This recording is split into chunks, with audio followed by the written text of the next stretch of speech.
you are well, we just went live on YouTube. So everyone that's on the webinar, you got the special sneak peek of our cool dance moves, right? If you're on YouTube now, welcome to the new healthcare plan. All right. Wow, that was hard. I think we figured it out. Anyway, thanks everyone for joining, and for those of you who are now just starting to join on YouTube, there will be a little delay, of course. But welcome, and thank you everybody for taking time this morning to join us.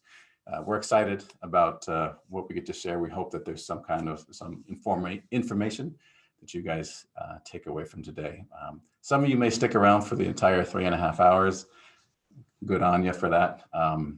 I'll, in terms of timing, let me kick it off with that. So you at least we'll reset the expectation of when things are going. So in a few minutes, I'll do a quick sneak peek of and a demo of the platform that we have. At 8:40, Dr. T here will be going through assessments, how to assess yourself and manage your own injury and pain risk. At 9, we'll have Dr. Megan Graff. I'll be showing up and doing some work for the low back, so giving you some ideas and techniques, some takeaways in terms of managing and avoiding pain and injury in the low back. At 9:30, Dr. Amanda will be following that up, focusing on the shoulders and neck. At 10, we will see Chef Nikki, and she's going to talk about boosting immunity this time and anytime. And then followed at 10:30 by Jim Cahill, who's a biofeedback therapist, good friend of ours, advisor to the company. He's going to talk about how attention is the hand that feeds the mind, and so how you can manage what your mindset is by the daily things or the moment-to-moment things that you're paying attention to. We'll follow that up at 11 with some what we call DRM, downregulation mobility, 15 minutes with Coach Lindsay, and she'll follow on that with a quick fitness workout. I think she's doing glute stuff, isn't she? Yeah, so it's a glute focused workout. So you get your workout pants on or shorts, or if you're at home, whatever you want to wear. It doesn't really matter, your pajamas.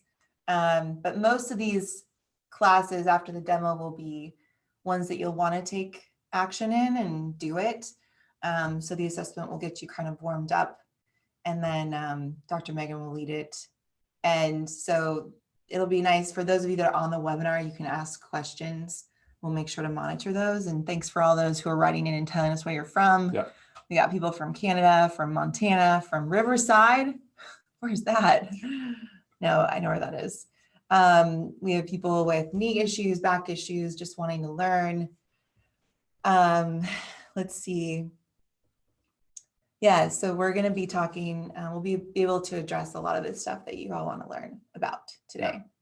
So in the interim, I'll tell a quick story about why we do what we do. And maybe that's a good segue. So, and this relates to Jerry's comment about my knee pain. So I grew up athletic, right? Played college football, did all those things. When I was early 30s, started getting knee pain. And got to a point where I couldn't even do stairs, right? So up, down, couldn't do those without pain. So let alone run. Running was out of the question. Trying to work out. Some days it felt better than others, but there's nothing I could do consistently. And so with that, being more sedentary, weight starts to come on, which doesn't help the issue. I thought, okay, well maybe surgery, right? That's probably the option. It's got to be something wrong. So I went to Curlin Jobe Clinic in LA, and they're the folks that have, and I don't know if they still do, but for years they were they worked with the Dodgers, the Lakers, all the professional sports teams. That was the point that was why I went there. And they of course said, hey, you have no cartilage under either kneecap, so let's do surgery. A little bit of pre-surgery physical therapy.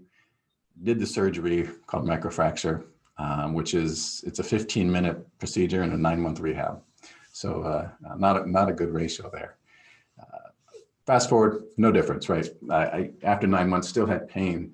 The doc said, oh, we missed a little bit on the one knee. Oh, and we should do the other knee. There was no way that I was going to do that. So I thought I was just stuck with, being 33, 34, and I was going to have knee pain the rest of my life. Not really realizing that there are certainly other ways to fix that back then. And so I was lucky. I met her around You're the time. very lucky. I'm very We're lucky. married, by the Yes, way, for those of you for coming so on. many reasons. But my knees were lucky too, in that so the approach to physical therapy, I think this is a testament to Dr. T, wasn't satisfied with what traditional PT clinics in school were saying in terms of how you effectively rehab and strengthen the knee. And so over the course, it wasn't quick, but over the course of time, working on tissues, working on strength, trying a variety of different techniques, which we've baked into the programs that we have. And we try to use that type of, that methodology. We actually call it Movement methods in the clinic here. Over time, I was able to get back to some level of function. And then from there, I was able to take strength training to a little bit higher level. And now I'm 46.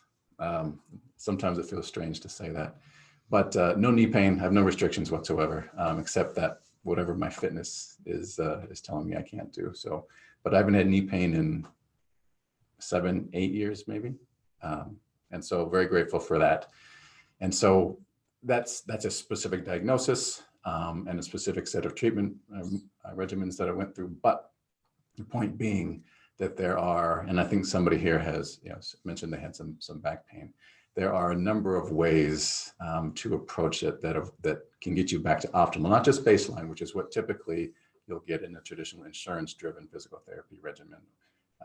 Get you to baseline, and then you got to start paying out of pocket if you're better. But get into optimal, and that's what we want, and that's kind of what we've developed this platform for. And Teresa mentioned earlier, we're trying to get our whole goal is to meet people where they're at, and what we've learned over time is that in retrospect it seems self-evident, but people are at very different stages of their health or fitness journey, right? Some have dropped off completely, some have never even started. The point being is that we found that we need to have the flexibility and the not just in programming, but in the ability to listen and connect and find people where they're at to get them off the couch, for example, to get them started. And so what we've developed on the platform and this overall service that we're talking about today is a way to do that. So from fire breathers on down to folks who are embarrassed, scared, unsure of where to start, providing tools and ways to get started, and then the support from the team, and you'll have a chance to meet a lot of that team today, to help answer questions as more in-depth guidance as necessary. But the whole point is to get people started and reinforce those behaviors and provide the support along the way. Yeah, so just to add to that before we get into the new platform, I went to PT school, so I'm a doctor of physical therapy, a certified strength and conditioning specialist. I've created my own adaptive strength and conditioning course for coaches and health professionals across the globe. Worked in really high intensity environments and low intensity environments. And in all of those experiences, there were some things that, like if you just teach people the principles of movement, for example, principles of, how to do these primal movements on a daily basis, principles of nutrition, principles of ways of thinking, distinctions, and kind of understanding how the mind works, you feel more empowered in your life in general versus feeling like you need to go to someone once a week for the rest of your life to feel like your spine is aligned or to feel good. Right? There are certain things that you can do on a daily basis, ways of moving that can significantly improve the way you experience life. So like, for example, instead of just loading your knees when you squat, loading your hips, right? Anyone from like an Olympic level, Paralympic level, to someone who, again, like I said, gave an example earlier, working in HR, who is embarrassed by their health, you can make improvements, right? Just loading your hips more when you move to pick something off the ground, like a large child or an object or a barbell, or a tire, right? If you do that correctly, you're going to get stronger, not weaker. And you're not going to feel your knees as much, and your low back won't hurt. If you learn to breathe more effectively, breathe lower, you can significantly improve your pelvic floor and diaphragm. So we just felt the need, based on all the coaching, travel, treatments, schooling that we've done as a team, like giving people what they need right at home. Like there's a way to help you instead of waiting to see a doctor, for example, for my knee hurts. There's so much that you can do on your own to help that knee. And if you were to understand how the knee works, and simple things that you could start doing right now would help you significantly. And it doesn't mean you don't see a health professional, because if it continues to bother you, that's when you want to see someone. However, there is so much that people don't do because they're scared of pain. They're scared of, they don't know what to do. They don't understand the body. And so that's why we're here, to be the educators, but also provide you key programs that can help you be successful. The cool thing too is that we bring on, part of our education, we'll go over this, health professionals in every different area of life. So skin, eyes, women's health, mindset health, to help also and be of assistance to you all. So yeah. I'll let you kick it off, Per. And by the way, Teresa Larson, Per Larson. Sorry, yeah. So for those who are joining late, yeah. So couple of things. So let's start with and leading into this demo, I want to show kind of how we do it, right? So we've talked around this, but there's certainly this component of preventing and solving pain, right? So we've got experts in physical therapy, downregulation and strength training. We've got nutrition and inflammation experts, mindset experts on the team. And so what we found is that all those components, right, it's all related. And so for years, healthcare has kind of been siloed based on specialization. And, over the last 5 years or so, we're trying to get people to start talking across those silos, but it's going to take a long time for a real integration for healthcare. There's a challenge also in our country, in the US in particular, in that healthcare is reactive. We live longer, but we are sicker. And there's a ton of money to be made in sick people, right? And that's, unfortunately, those are the real forces that drive how healthcare gets consumed and structured in our country. And I don't think that's going to change anytime soon. Even though we're going through this pandemic, we recognize we're politically fractured, and it's going to take some major sea change in how we approach this for there to actually be real change. And so that's where we try to come in to provide some training. So behind us, it's probably on the small screen, but behind us is our mission, and that's what we're here for, is to empower people with the knowledge and tools to live a lifetime of physical freedom, right? So we want to give people the ability to stay out of pain. There's my story is one of millions, right? With knee pain, and it's not that significant, right? It was knee pain, but there are others who have so many other challenges and issues that impact them in many ways. So it could be we know that physical pain impacts emotional health, and vice versa. We know that what you eat and nutrition has an impact on those things as well.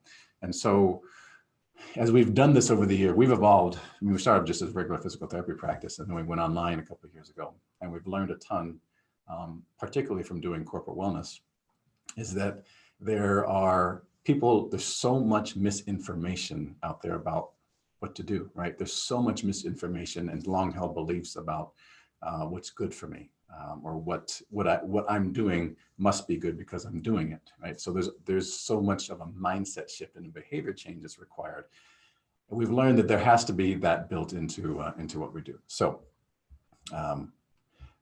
we've had some success in doing it, and so there's a slide here that talks about things that we've overheard from clients, right? And those are the types of things that keep us coming back to doing this more. So I lost weight, great. That was the best presentation that we've ever heard. So there's a lot of accolades that come with this. We're starting to get some recognition, and this is, some of you know who we are, some of you don't, but for those who don't, just to give you some background, maybe you'll believe what we're talking about a little bit more today because of this. So we've gotten recognition from, so Shortlister is probably the go-to platform for large companies looking for wellness and HR benefits. And so they've named us one of the top musculoskeletal programs for the last couple of quarters. Clients, et cetera, are, we work with a number of these So all these companies. they're groups from, I think it's important for y'all to know that they're groups that are call centers to Navy SEAL units, to educators, to the Veteran Administration. They come at all levels, and that's where we kind of coined the, like, we can meet people where they're at, whether they're like a high level operator needing to scale back on their programming to actually give their tissues enough time to recover, to someone who hasn't done something in a long time, who needs to get their tissues going. We've worked with them. So yeah. That's on the group side. And of course, we lost count a long time ago, thousands and thousands of people that we've worked with in person here, as well as online. So today, what we want to do is share with you the tools, some education. Hopefully with each session, there's a couple things that you can take away and you can use today, tomorrow, over this Memorial Day weekend here in the US, and on an ongoing basis. So to start, here's what we try to do. So we try to get people from what we call the pyramid of poor health, right? To move people up the pyramid towards physical freedom. And that's here. And when we're able to do this, that's kind of where the breakthroughs in mental health, emotional health, even relationships happen. So when someone sees the proof that, hey, I actually have control over my body and health, as opposed to being resigned to a diagnosis or resigned to how they define themselves. I've got back pain. I can't do anything. I'm stuck. I have chronic migraines. I can't do anything. I'm stuck. When we're able to shift that, obviously, I think there's a light goes on. And so, let's. Can we explain those, the pyramid? Yeah. So this is where we focus on what we're doing. So T can talk to. Yeah. So there's layers, real quick, of how the programs run. Right. We want to create some, we call it downregulation. So if we were to, let's go back here. So the first one is just getting your nervous system to perceive that there's less of a threat. So a lot of times it's just getting into parts of tissues, soft tissue, joints, things like that, getting you to load joints effectively, getting you to do maintenance on them like you would put oil in a car. Mobility and stability training is like, doing the range of motion work that you need, building range of motion or limiting range of motion because you have too much. And then building quality movement patterns, which happens brain-body connection, allowing you to improve those primal movements, which happens to be squatting, pushing, pulling, carrying in your day. So some of them, those movements are in the assessment, some of them are not, but the programs all cover those. And then, of course, adding in resistance training. So you add resistance training at the end because you don't load a pattern that isn't efficient. You load it when it's efficient. So that's the baseline of kind of how the programs are set up and how your health can be significantly improved. Gotcha.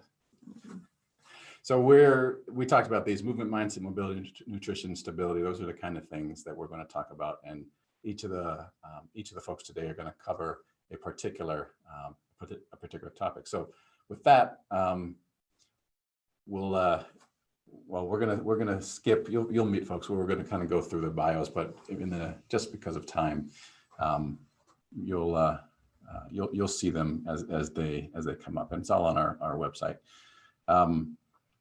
We've run through the schedule, so those of us who are just joining, we're at this first session. We're about to do the platform sneak peek.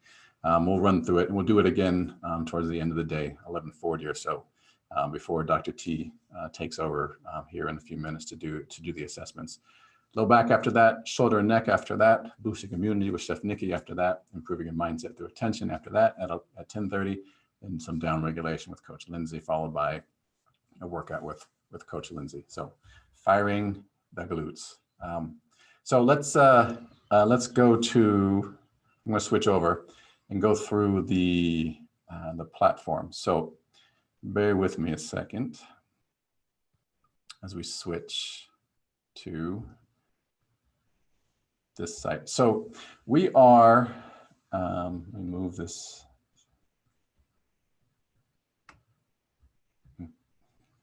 So in our online platform, we're going live on June 1. So there's we're at 98%. That final 2% is the most challenging part. But we've taken, what we have is So y'all are getting a good sneak peek here. Yeah, so this is why it's called a sneak peek. So there's still some rough edges to work out. But all these programs, they all have the same image right now. That's one of those last percent things. But the idea is to provide people a number of different options. So there's programs, there are some challenges, and we're adding those in now, a number of clinics and guides. And so all these things are meant to have, there's support on a weekly basis as a group call, and we'll do that more frequently as more people join. There's also opportunities to talk one-on-one, physical therapist, fitness coach, nutrition, mindset, all those things are meant there to be in support for folks. If we look at one of these, we'll pick one. So let's go with the low back. And this is, some of you might be familiar with this. We've had something called a low back fix for the last 3 years. We've made a ton of changes and upgrades to the programs. Yeah, it's one of them, including it's a 4-day-a-week program that runs 45 minutes to an hour, but there's a light version where if you're someone that just only has 20 minutes, you can do it in that amount of time too. Yeah. So all these things include assessments, right? We talk about, testing is a big thing in the news, right? When we talk about COVID, you got to be able to test. The data is important. So what we encourage folks to do is we've created our own musculoskeletal health assessment based on years of research and tying it to we've measured it against a number of other standard musculoskeletal health assessments in the market that have been around for years. We've edited and adjusted ours so that we can get a lot more insight. So we take one and we can get some very specific things around shoulder, neck health, back health, and knee health. And when you take it, you get scores in each of those, along each of those areas. But we also include, we want to talk about pain and your emotional energy, right? So we think of where you are emotionally as the vector in your health trajectory. And so we want to be able to manage that to enable those other scores to improve faster. And so all these things are baked into the programs. But if we, let's go here and we'll pick one again, and we're doing this quickly. Again, all the theming and editing is going to be happening over the next couple of days, but the content is there. And the premise is, so we go through and you have, what's important is, again, DRM, downregulation, mobility, and stability. And yeah, that's baked in as the recovery piece. So you want to make sure you're taking care of your tissues. Lots of videos on ways to do that. And it's based on the assessment. So how you score is focused. It's not like a one size fits all. Your score on the assessment actually helps guide you on what mobility and stability techniques you need to be doing, such as the prep for the workout. Yeah. So we have track, right? So you take the assessment, and based on that, you have a track based on your capacity. And so you follow along based on the track that you have. So each day it has the option. There's the DRM, and then if you love fitness, you'll love this. If you're new to fitness, you'll still love this. The idea is to provide people some targeted exercises based on the challenges they have to improve. So, this sumo kettlebell deadlift is the first one on the first day of the low back fix, and you can scale up or scale down as necessary. And so we've designed this to fit just about everybody can get something out of this. Like I said, Teresa alluded to, there have been Navy SEALs deployed that use the program, to folks in the call center who, for them, health and fitness is a brand new thing, and everybody in between. And so I think you get the premise of this. And there's a lot of thought that's gone into this. In terms of programs, there are 17 different levels to navigate through. It seems like a lot, but we want to meet people where they're at. There's a number of challenges that are fun, community-based things that are also built into here. And then over time, we're going to add these things here, but there's a dashboard. Oh, it just kicked me out. Of course, it kicked me out. We're still in the staging area. The website is not quite live, but you'll see the number of courses completed. There are a number of things that we've built in that are meant to encourage. So badges, of course, and I'll share those here in a second. But I think also importantly, there's something that we're creating called a health score, right? It's like your FICO score, like your credit score. So I think perfect is 800. If anybody here has an 800 credit score, good on you. But similarly, we want to help you measure your health score. So based on your assessments, based on what you complete, and then we can also tie in some activities that you're doing on the outside that modulates your health score. And so ideally, you're raising that up to its asymptote at whatever that, and we'll probably put it at 800 to kind of, I think folks are familiar with that numerical scale. But that gives you, that will give you some idea and it's proven in our testing thus far to provide some great incentive for folks to continue to participate. So that's a quick, super quick and dirty, and we'll go into this in more detail again, in lengthier detail later, because I want to get you guys to the assessments with T. But let me go back to here. So when we think about some pieces, here are some of those badges. These are the badges that are going to be assigned to those. The premise here is when we talked a little bit about the pyramid of physical freedom, but the idea is that we've got programs, challenges, and guides to help bring you up that pyramid. And we support that with the telehealth tools, daily Q&A, some live classes that we're going to have, live DRM sessions every day, and constant health education. Again, the point is behind us here is our mission is to empower you with knowledge and tools to live a lifetime of physical freedom. So when we surveyed folks about what they wanted, they fell into a couple camps, right? So those that just wanted education, some have health and fitness routines, others just want insights. Second, were those that they needed a safe place to start. So that might map to some of you guys. It might resonate with some of you guys here. They just want a helping hand. How do I get started on my path to well-being, right? I need guidance to get a little bit further, right? We've got those that actively want to bulletproof their bodies against pain or injury and want something to follow. So if that resonates with you, that's also mapped. They're also, the platform is mapped to those folks. And then finally, there are some who just want, I need a coach. I need someone to help me through this. And I think across the population, some folks like coaches, some folks don't.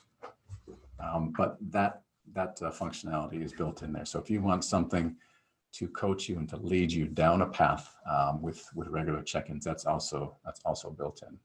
And so those tiers are mapped to. So we kind of made this super simple, trying to make it very accessible for everybody. So this is on an individual basis, and there are company rates, and we can share those with you. Animation is going, but 9, 19, and 29, and we can when this goes live, you'll have all the information. But it's we'll share this with you. What we want to do is, if you're here, we want to offer you a special coupon code for 2 weeks free. If you're interested in trying out, so we're going to launch June 1st, which is Monday after next. Just email me. There's my email with the subject launch, and you'll get an automated response that says, "Hey, we got you." And so we're just going to collect those emails, and if you want to get that code, go ahead and you'll email me PER. That's how you spell it. .larson@movement-rx.com. Just in the subject, put launched, capitalized, lowercase, doesn't matter. Just put launch, and then you'll get that coupon. So I've talked enough. You guys want to see some real stuff. So Dr. T is going to go get set up in the other room and see you, Zach. Run through the start doing some assessments. So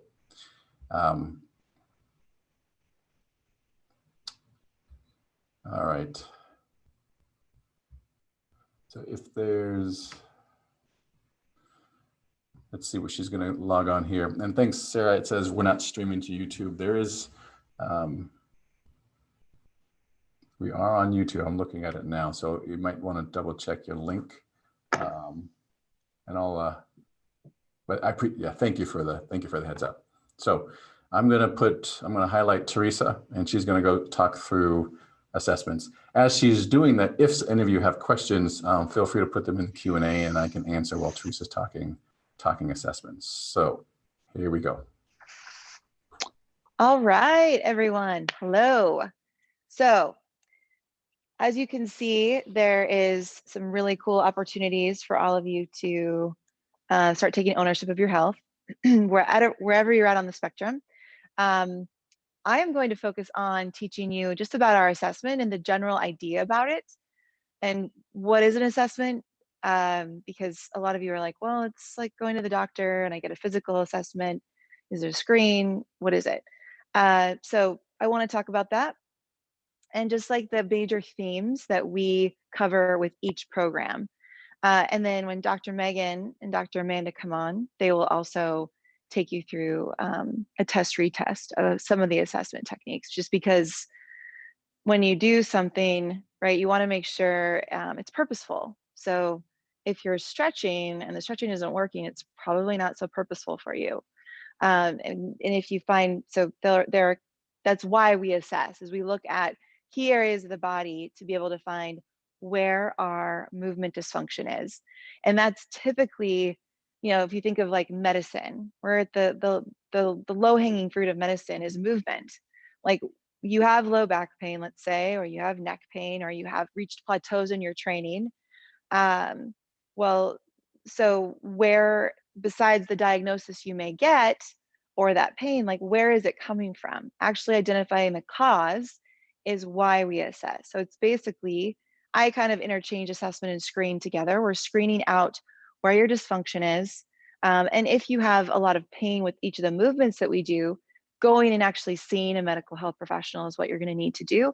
But if you don't, if you just feel tight or you're limited, then there are things that you can do downregulation wise. So that's the mobility, the stability, the decreasing the threat on the nervous system that we've like basically laced into each program that will give you guidance on how to fix that dysfunction on your own.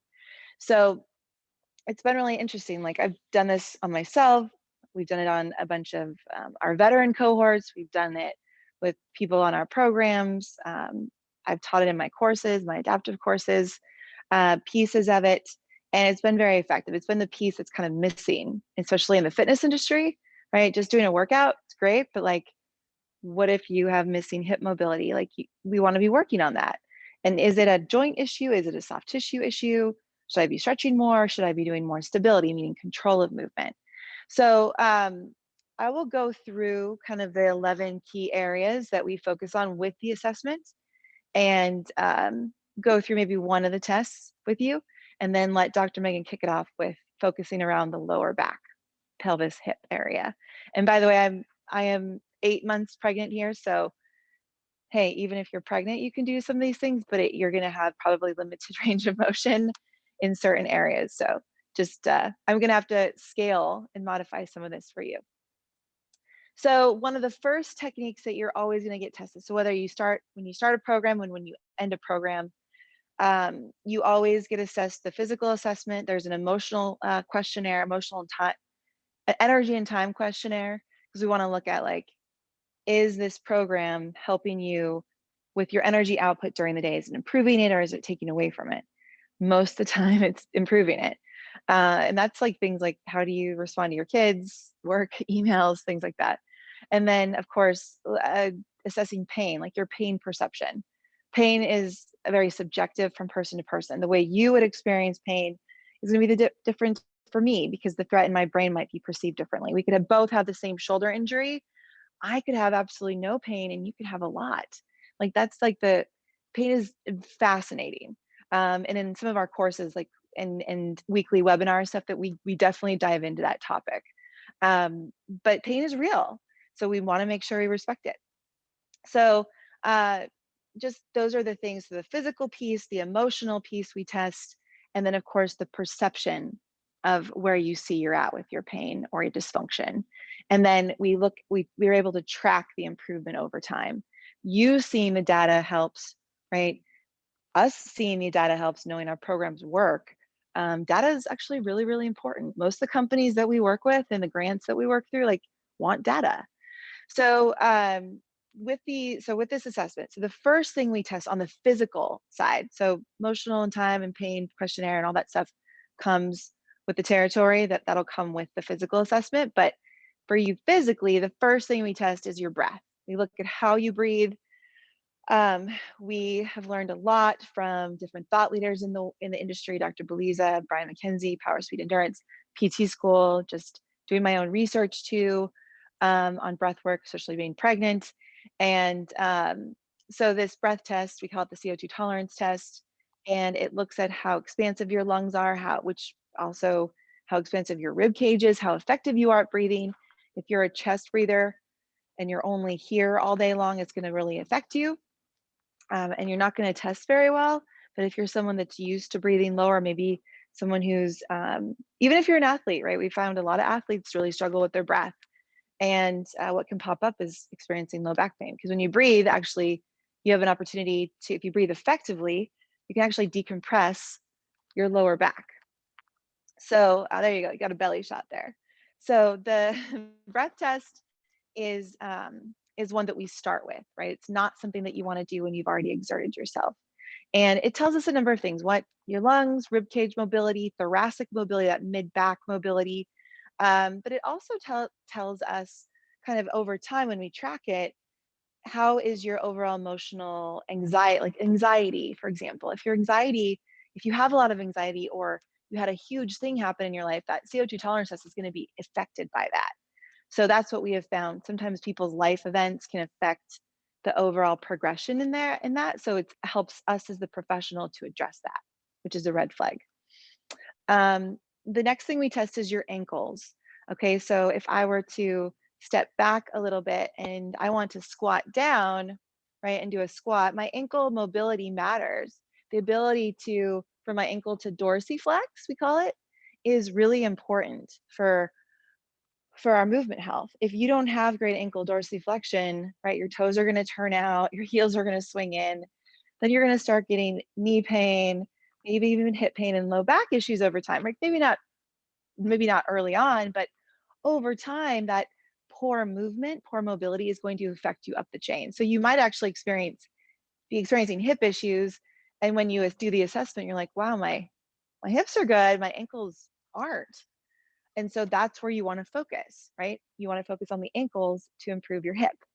It's kind of how it works. That's why when we were talking about our country is very reactive, like a lot of times you go to a health professional and they just focus on the joint that hurts, when really the cause is like upstream or downstream.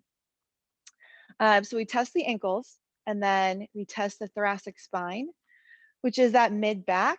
So the rib cage area, so anywhere from the base of our neck to the top of our low back, so I guess belly button area. And we look at the rotation of it in a laying down position. And we give you tactile cues of how to figure out if it's a good test or if you had a good test or not. But that rotation, right, if you don't have good rotation one side to the other, which is pretty common, right? Someone's really good at rotating left, but not so good at rotating right? Then the shoulder, the neck can be affected on the side that's more limited. So that's why we test the thoracic rotation. When we bring our arm over our head, our thoracic spine is actually relatively rotating when we bring our arm over our head, right? When we have a neck injury, like if we have a whiplash injury, that our thoracic spine is usually implicated too, can get very stiff. So that's why we test that. We test shoulder rotation. How is your internal rotation? How is your external rotation?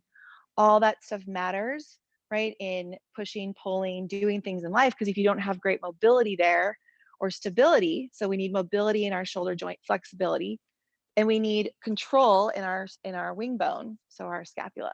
If you don't have that, it's going to be your shoulders are going to be worn out over time, and we see that a lot in wheelchair athletes and older individuals, and then those who do gymnastics too.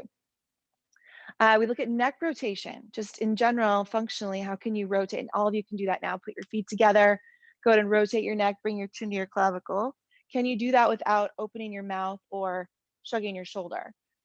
Right, so sometimes a lot of you probably have never had your neck checked, and just that one test can really tell you, oh my gosh, like I'm really stiff. I can't even get my chin to my clavicle, meaning there's probably some dysfunction here, you know, on the opposite side or the same side of where you're rotating. But that's stuff we want to address, right? Your neck is kind of important. The next thing is we look at sit to stand, like how you get on and off the ground. Can you do that without using your hands or your knees? Do you have the strength, mobility to do that in your hips, right? It's a functional test. It's actually a well-researched test, and I think a fun one too. We look at balance, eyes open and eyes closed. Our balance system makes up how you touch, where your feet are on the ground, your vision, and then your inner ear and how you maneuver in space. We look at your midline strength, right? Through holding the top of a push-up. Seems super simple, but it's a very skill transferable drill. If you can't hold yourself up in the top of a push-up, right, we've got work to do. It's okay that you can't, but let's work on it. Let's actually have a standard. And then we look at your single leg squat strength, right, which is what's one side look like compared to the other. If you have one leg that's super strong and one leg that's not, that's going to affect you in all of the functional movements you do.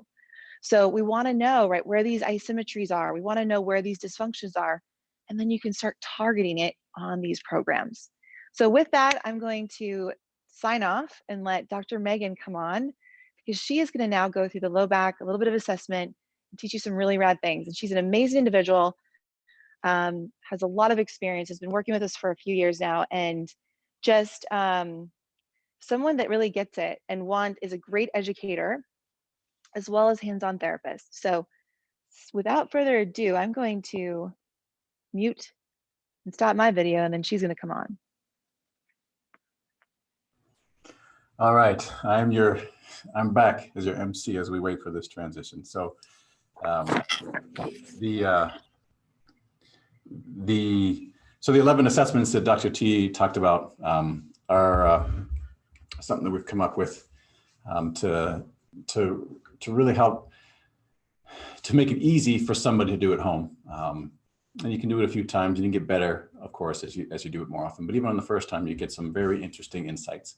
And so I think something that I find interesting on not the clinical side, but from just a user experience and what people are getting out of this is oh my gosh, I never knew that ankle, that hip, that shoulder was so off. And that starts to make sense now. So opening up the possibilities of that you do have reasons for some of the issues you're feeling, and from that you have some control over what you can do about those things. So we are, Dr. Meg will be here to talk specifically about low back shortly. So for those of you who are just now joining, it's 9 o'clock. We're a couple minutes behind. Dr. T just talked about assessments. Dr. Megan Graff is going to get into some things you can do to help your low back. The fact that we'll probably be like 5 minutes delayed by now is a win. Just stay tuned for that. She's got a ton of experience. So Dr. Megan has probably more letters after her professional title than I've seen in all my years of recruiting physical therapists and strength people and the like. Hello, everybody. Thanks for emceeing, Per. Are you ready? I am ready. All right. I'm going to stop talking. I'm not as pretty as these people, so I'm going to pull the... Yeah, I brought my friend Skelly here. And Skelly's prettier. All right. Yeah, Dr. Megan. His back needs a little loving. So as you can see, Skelly's been around the block for a little while now. So his spine is a little sad, but he gets by with a little help from his friends. As you can see, we've put him back together with some string here, but this is what happens when you don't move for a long time and gravity takes a hold of your spine. So I wanted to bring Skelly to show the effects of gravity when you're not moving a ton. This is what your spine ends up looking like. So we're going to help you not be like Skelly and learn how to move better. So it's perfect what Dr. T went over with some of the assessments, because it saves me some time in talking about mobility and stability, but we are going to review that a little bit. So first, I want you to do a quick test. So if you're sitting down, stand up, and you're going to reach forward and touch your toes. So keep your legs completely locked out and reach down towards the ground. For some of you, it may be early-ish in the morning on a Saturday, so you might feel a little bit stiffer. So kind of take note of where you got. Were you just fingertips to the floor? Did you get your entire palm on the floor? Or could you not even reach to your toes? So we're going to talk about the couple of categories, mobility and stability. So if you weren't able to touch your toes, you fall into more the mobility category. So you need to work on your motion, range of motion, to be able to get down there. And then for, if you're able to palm the floor, so you're able to get your whole hand on the floor, you have plenty of mobility, but then the thing that we want to focus on is gaining stability or gaining strength through that big range of motion that you have. Because if you fall on either end of the spectrum, you're lacking mobility, so you're tight in a lot of positions, then you're going to be at higher risk for injury because you're not able to get down, say, into a deep squat, or you don't have the hamstring mobility to be able to pick things up off the floor without your back getting into a bad position. Not having enough mobility is a concern for injury risk. And then on the other end of the spectrum, if you have too much mobility, your body isn't necessarily strong in those big positions that you're able to get into. If you're able to do the splits, for those that are in gymnastics or cheerleading or doing lots of yoga, they have a ton of mobility, but the body isn't necessarily strong in all of those positions that it's able to get into. So you want to be somewhere in the middle, having enough mobility to get into the positions that you need to every day, either for your workouts, but also in life, being able to reach overhead, getting your arm locked out without your spine being a little bit stuck forward, because that's going to lead to impingement issues in the shoulder, things like that. So having optimal mobility to be able to do these things is important, but by the same token, you need to have control of the joints and of your body in those positions. So we're going to talk about mobility versus stability in different daily activities, and then exercises to go over. So kind of take note, if you were tight, and I talk about if you're in the mobility category, that means you weren't able to touch your toes. If you got your full hand on the floor, then you fall more into the stability category. If you're right in the middle and just, fingertips to the floor, that's what we consider optimal movement. So in that case, then I would encourage you to do the stability exercises that we go over, because you have the range of motion that you need. So let's still work on the control of your body in those movements.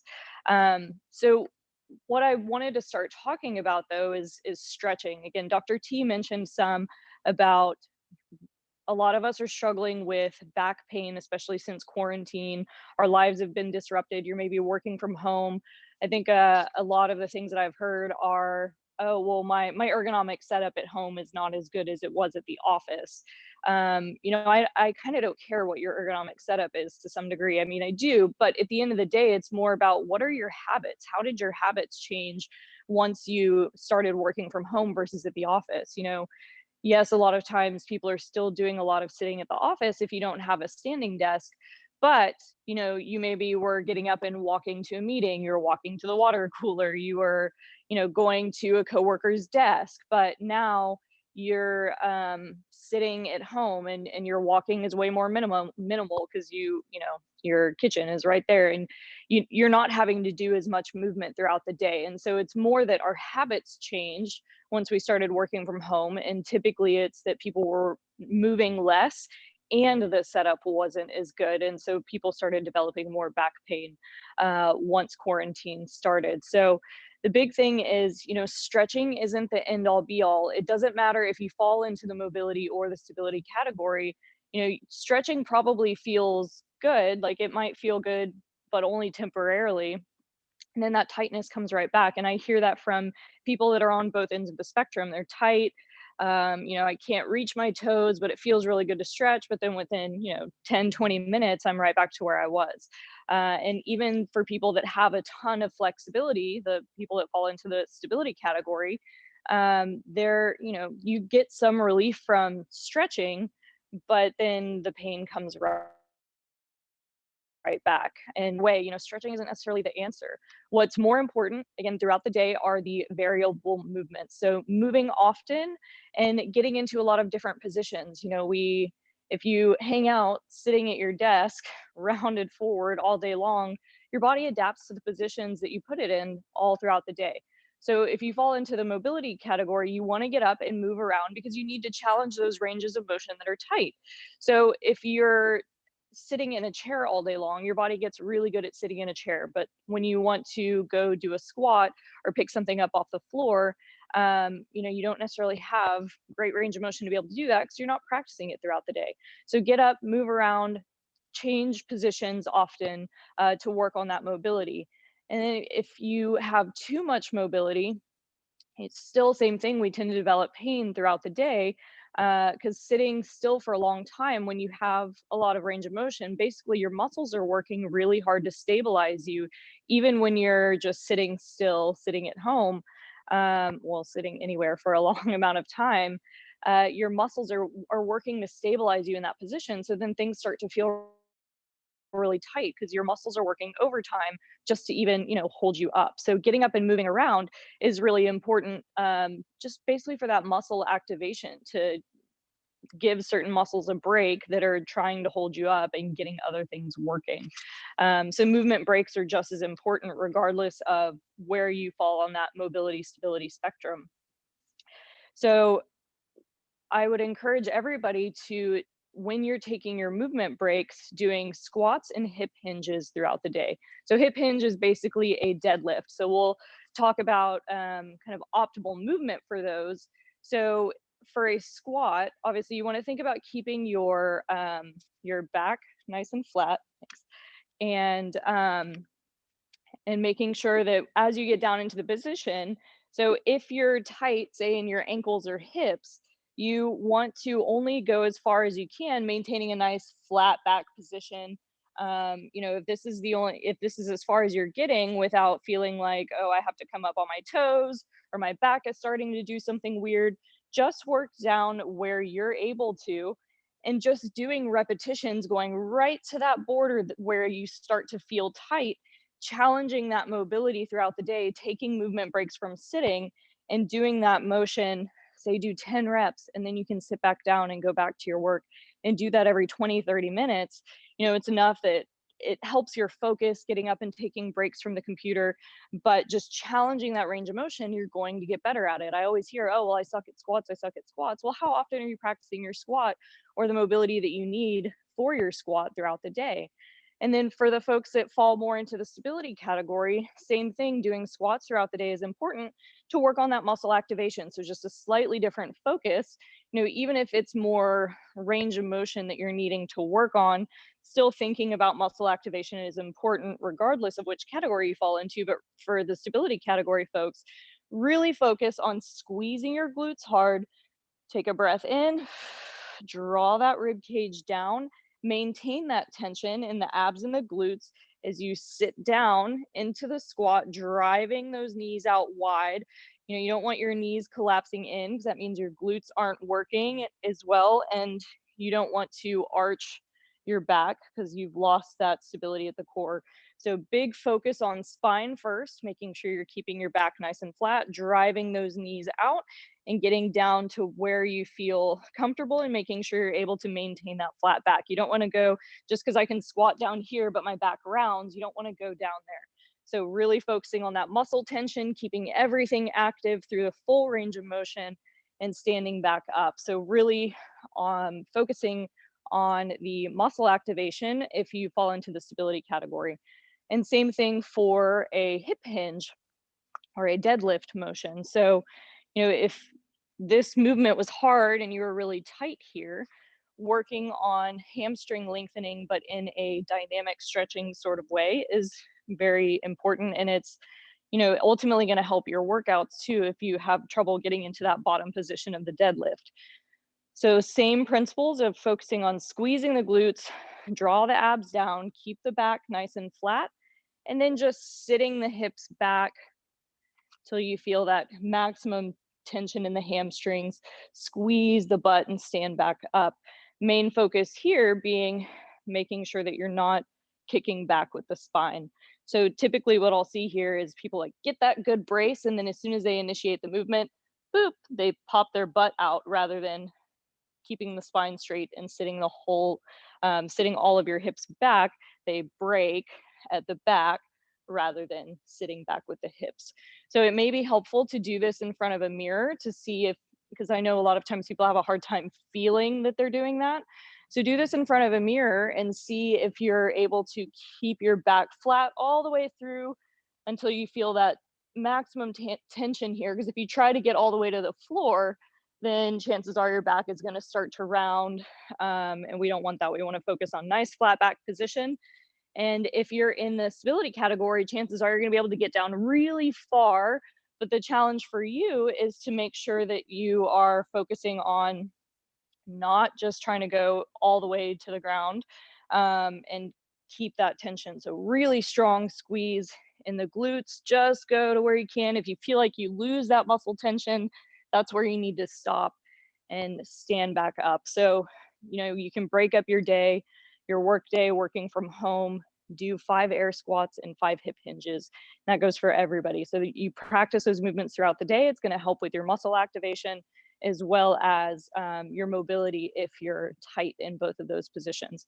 So now we're going to work on 2 techniques that are going to either help both with muscle activation, but also range of motion if you're tight. So we're going to do 2 kind of on the floor and near the rig. I have my handy dandy camera person back here. That's Dr. T following me. So thank you to Dr. T. So we're going to start with a quadruped hand heel rock. That's a very fancy way of saying we're going to be on hands and knees. So if you're in the mobility category, so first everybody's going to be in the same position. So I want you doing this along with me. Make sure ideally you want to be barefoot. So I have barefoot shoes on. The main thing here is being able to work on that toe mobility a little bit. I know sometimes people's feet are actually really tight, so even just getting into this position is really tough. So for this, you want to make sure you don't have your feet flat, keep your toes tucked under, and hands right underneath your shoulders. So I know with the camera here, you can't really see my feet, but just know that my toes are tucked under this way, hands right underneath the shoulders. And you want to have nice active shoulders. So I'm pushing myself away from the ground. I'm not sagging down on my rib cage here. So you want to mimic your squat stance a little bit. So my feet are about hip width apart and my knees are a little bit wider than that. So from here, if you are typically tight in the bottom of your squat, I just want you to sit back and feel that little bit of a stretch. If you want, you can kind of walk your hands a little bit forward and just feel where feels tight. Does it feel tight in your lower back? Is it more in the hips or the ankles? And just seeing, okay, where do I maybe have that restriction in my mobility? So if you are typically tight here, just working nice, slow repetitions and letting yourself feel that stretch. And you can do 1 or 2 deep breaths here. Exhale, sink a little bit deeper into the stretch and just do nice, slow repetitions. If it's really easy for you to get back into that position, then I want you to focus more on the muscle activation here. So we'll do a couple different variations. So hands right back underneath your shoulders, nice, strong push away from the ground. Before you start to move, think about squeezing your butt. So it's almost like this is if I was going to try to tuck my tailbone under, the glute squeeze that you would need to do that, but focus on keeping your back nice and flat. If you feel like you're having a hard time activating your glutes here, because I know a lot of people do, you can think about, pushing your knees out wide as if you're trying to spread the floor with your knees. So a gentle squeeze there, pushing the knees out. Keep that glute tension. Belly button is drawn up towards the spine. and sitting back, and try to keep that glute tension all the way through. So a lot of times, one, it's hard to even initiate, and then as soon as you start to move, you feel like you lose that tension. So really focusing on that muscle activation all the way back into that range of motion. And then if you feel like you've mastered that, the step up from there is to raise your knees, and same thing, keeping it a little bit more of an active drill. So we're still kind of working into that bottom of the squat, but you're really working on keeping that core tension, keeping your glute squeeze all the way through. So even if you struggle with range of motion there, it's beneficial to work on that muscle strength and stabilization in that deeper squat position. But, you know, if it's just hard to get into that position, you can focus more on the mobility of it if you just need to emphasize the range of motion. But I would say either way, focusing on that nice flat back position. But that's not to say you can't, you know, sit down into the stretch. That's great too. But really try to focus on nice flat back, because this is going to help serve your squat well. So that's kind of the first little easier step to working on that mobility. So now we're going to do actually getting into a squat position. And if you have something sturdy around, thankfully I have this squat rig right next to me, but at home what you can do is holding on to, you can do a door frame typically, because the other half of the door is going to be behind you. It's challenging. So if you use an open door and the handles on either side, or the kitchen sink, something that's not going to tumble over on you if you're holding on to it. So with the squat, you know, basically having a counterbalance, because I know for a lot of people, if you try to sit down in the bottom of a squat, it's either going to be, you know, your toes have to come up, or my back has to be way rounded, and neither of these are great positions to try to work on getting a little bit deeper into your squat. So whatever your squat stance is, you know, I don't care as much about feet, whatever is most comfortable for your hips. So if normally in your squat you have to be way toed out, and ideally I want you doing this barefoot, so you'll find that things are going to be a little bit tighter, which is okay. So have your feet maybe a little bit wider than hip width, or whatever your normal squat stance is. You want feet to be a little bit more forward. If you need a little bit of toe out, that's fine. But if you're used to being really wide with your feet or your toes pointed out, I want to challenge you to have them a little more forward, because you're going to have a counterbalance. So it's going to be a little bit easier for you to get deeper into the position. So try to sit down. And actually, if you fall into the mobility category, I actually do want you to just let yourself hang out here, and your back can round a little bit. You see my lower back is rounded. So you can sit down here and just, again, feel the stretch. You can gently rock side to side.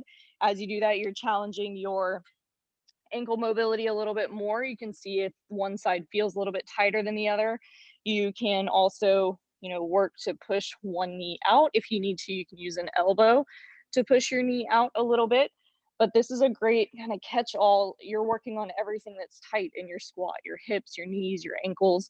And then from here, whatever you're holding on to, opening up, and now you're working on that thoracic spine mobility. So nice, gentle stretch here. Same thing, you can hold it for just a second. Nice, big, deep breath in. Exhale, get a little bit deeper into the stretch. If you fall into the stability category, same exact movement, but your emphasis is going to be a little bit different. So once again, focusing on the muscle activation. So tighten your core, squeeze your glutes, and I'm still using this to help get me down into the squat, but I'm only going as far as I can, keeping my back flat, keeping my glutes activated, core is tight, and you can still do the rotation here, but it's much more of an active drill, really focusing on that muscle activation here and coming back up. So doing that more for repetitions and really focusing on the squeezing of the glutes, tightening the abs, making that an active mobilization, if you will, but it's more about, let me be strong in these deeper positions. If you have the mobility to easily get there, emphasizing the strength in those positions. And even if you're working on mobility here, you can play around with that drill as well. You know, so say I'm really tight getting down into my squat, my knees aren't able to come forward because my ankles are tight and I'm way back here. I can still get down as deep as possible, keeping my back flat, glutes are squeezed. It's just gonna look a little bit different, but this is a great warm-up drill to do before your squats, or just, you know, again, practicing these positions throughout the day. Take a break from sitting, do your hip hinges and air squats, but these are two of my favorite mobilizations to work on for the lower back, regardless of if it's a strength thing that you're trying to emphasize or improving range of motion. So that's all I have for you on addressing the lower back.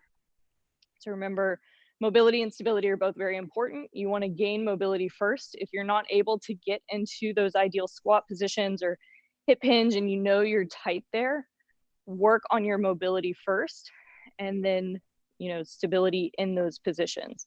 And if you already have the range of motion, great, but now work on your control and your strength there. So thanks so much for joining me for the lower back portion. Next, I believe you have Dr. Amanda teaching you all about the healthy shoulders. Hey, Dr. Meg, real quick, can you hear me? Yeah, yes, I can. So there was a question here, what if like on the squats? Yeah. Put them in the chat box too.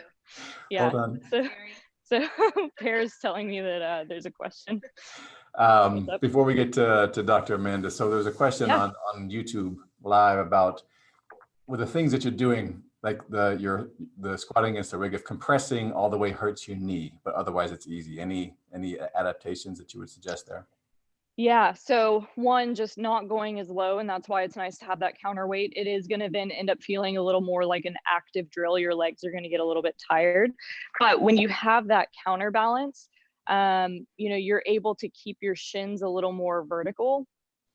So I'm going to bring you back over here. I lost my camera person here. So just when you do that up against the rig, you know, typically it's when the knees are forward or compressed all the way down, it can be kind of tough on the knee joint. So then keeping your shins a little more vertical and just sitting your weight back a little bit more. So that's where having that counterbalance is important. This is usually a little bit easier on the knees, the more vertical your shins are. So you can play around with foot placement, see, is there somewhere that I can sit that I'm still working on deep hip flexion, working on that back mobility, that it's not as hard on the knees. But here you're not going to get that same ankle challenge. So that's where you can maybe work on the quadruped drill instead. Because it's not going to be as compressive on the knee, or it shouldn't feel as intense, but that's where, you know, it's going to be other drills that are helpful when it comes to, you know, addressing that ankle mobility, because it is going to be really important getting down into the bottom of a squat. So, you know, doing like a kneeling ankle dorsiflexion kind of drill is going to be a little bit easier on the knee, but you're able to work on that ankle mobility. So even doing this throughout the day, if kneeling hurts the knee, you know, you can do the same thing standing. Now I'm just going to work my back leg, but I'm still able to use body weight to just do repetitions. Do it regularly throughout the day. Like, these are the things that are going to help improve your mobility. It's just time under tension, repetitions. The more you get your body into those positions, the better your mobility is going to be, and you're going to be able to adapt that. And hopefully if you gain ankle mobility, that'll help with some of that knee, like feeling issues with the knee and compression like that. So I hope that answers their question. I think so. And there's also one other question real quick. Yeah. So back, I think it was back to again on the rig, but someone has shoulder or hip issues. The question is, is there a way to sit and do that? Absolutely. I mean, sitting, you can sit in a chair and do the same thing. It's a nice break from the normal and just sitting at your desk. If I'm just sitting down in a chair, I can sit here and reach, and you can even do like a standing, move here behind Skelly a little bit. He's right in my way. Doing a standing drill like this, that, you know, I'm still working my hips a little bit, but then now I can work my thoracic spine And even if you have shoulder pain, that's a really important drill to be doing. It's just a matter of you're focusing on leading with your chest, working on that thoracic rotation, and not how far can I reach with my arm, because typically if you have shoulder pain, this is not comfortable. So nice external rotation, thinking about keeping shoulder blades squeezed against the back, arm in a nice straight position in line with the torso, but focusing on rotating the torso, not just how far can I reach with my arm. So keep a nice position here. If you're able to, again, in standing, you can get deeper hip flexion, do the same thing. Or if I'm just sitting in a chair, if you're able to bend forward, if I'm just sitting down, and you can do the same kind of rotation here. So you're able to adapt it sitting in a chair. And again, it takes out the knees. So that's another great variation if you have like compressive knee pain in that rig squat. Good question. Awesome. Well, that's a great segue to shoulder. So yeah, Dr. All right. Amanda. Thanks, Dr. Megan. I'm going to Hello. introduce Yeah. Dr. Amanda. Thank you. All right. So hold on, Dr. Meg. Let me switch this over. Spotlight me for a sec. So what I want to do is, if I may, have the, let me share. Hold on. You're going to see, here we go. Here's the squad. And so we're about to talk to Dr. Amanda here. We'll click on her bio there, but again, lots of alphabet soup after her name, but Dr. Amanda was with us here in San Diego for a while until recently. Her family relocated back to Flagstaff. So we thankfully there is a virtual world and virtual work that we do, so we're able to keep working with Amanda if we don't get to see her every day. Special person on our team, but I'm going to let her talk about what she is going to focus on, which is, I know, is shoulder and neck, but Dr. Amanda, take it away. Thank you. Yeah, so I'm very lucky to still be a part of Movement RX through, even though I'm back in Arizona. So I appreciate this opportunity. So yeah, I'm going to talk to you guys today about some shoulder and neck exercises. Like Dr. T and Dr. Megan have talked about, we're trying to assess a mobility restriction versus maybe you have, or if you have too much mobility and we need to stabilize. So each joint kind of has a purpose. And when we look at the neck, the upper part of the neck, the very top, that should be mobile. So if you're not moving well up there, you're not going to be able to rotate or get much motion. Whereas the bottom part of the neck should be stable. Okay, so we're kind of looking at two different parts with the neck, even though it seems like there's not a lot to work with. We want to know if you're lacking mobility, or again, if you have maybe too much mobility and we need to learn how to stabilize that mobility. So a simple test that's in our assessments is a cervical flexion test. So what you will do is stand up and keep your mouth closed. And what we're trying to see is, with your mouth closed, are you able to touch your chin down to your chest? So go ahead and stand up if you're with me.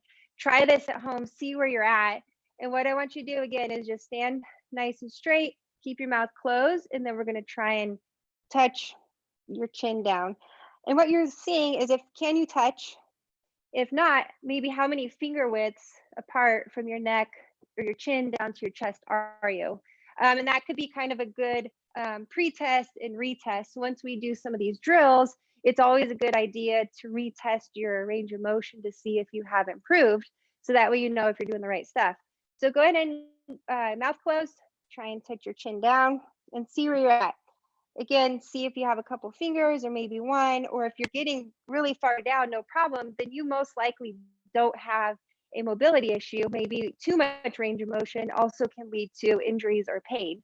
And I'll go over some an exercise that I like just to help regain range of motion, because if you've been in pain, or if you've had chronic pain, your body or your nervous system kind of goes into overdrive. So you're always going to be in tension. We don't want that, because that's what's going to restrict your range of motion, whether it's from the muscles always being in constant tension because of pain, or maybe you're stressed, so you're always tense, or you're working at home now, so you're in a weird position looking at your computer, or you're not set up ergonomically, then all that can contribute to neck pain. So we want to kind of address where you're at. And then we also want to assess, like Dr. T had mentioned, your breathing. So breathing has a huge role in how your overall well-being is. So another test I'm going to have you do, if you don't mind, is go on your back. I'm going to move my computer. I don't have a person to help with my screen, so bear with me. So what we're going to do is go ahead and lay on your back.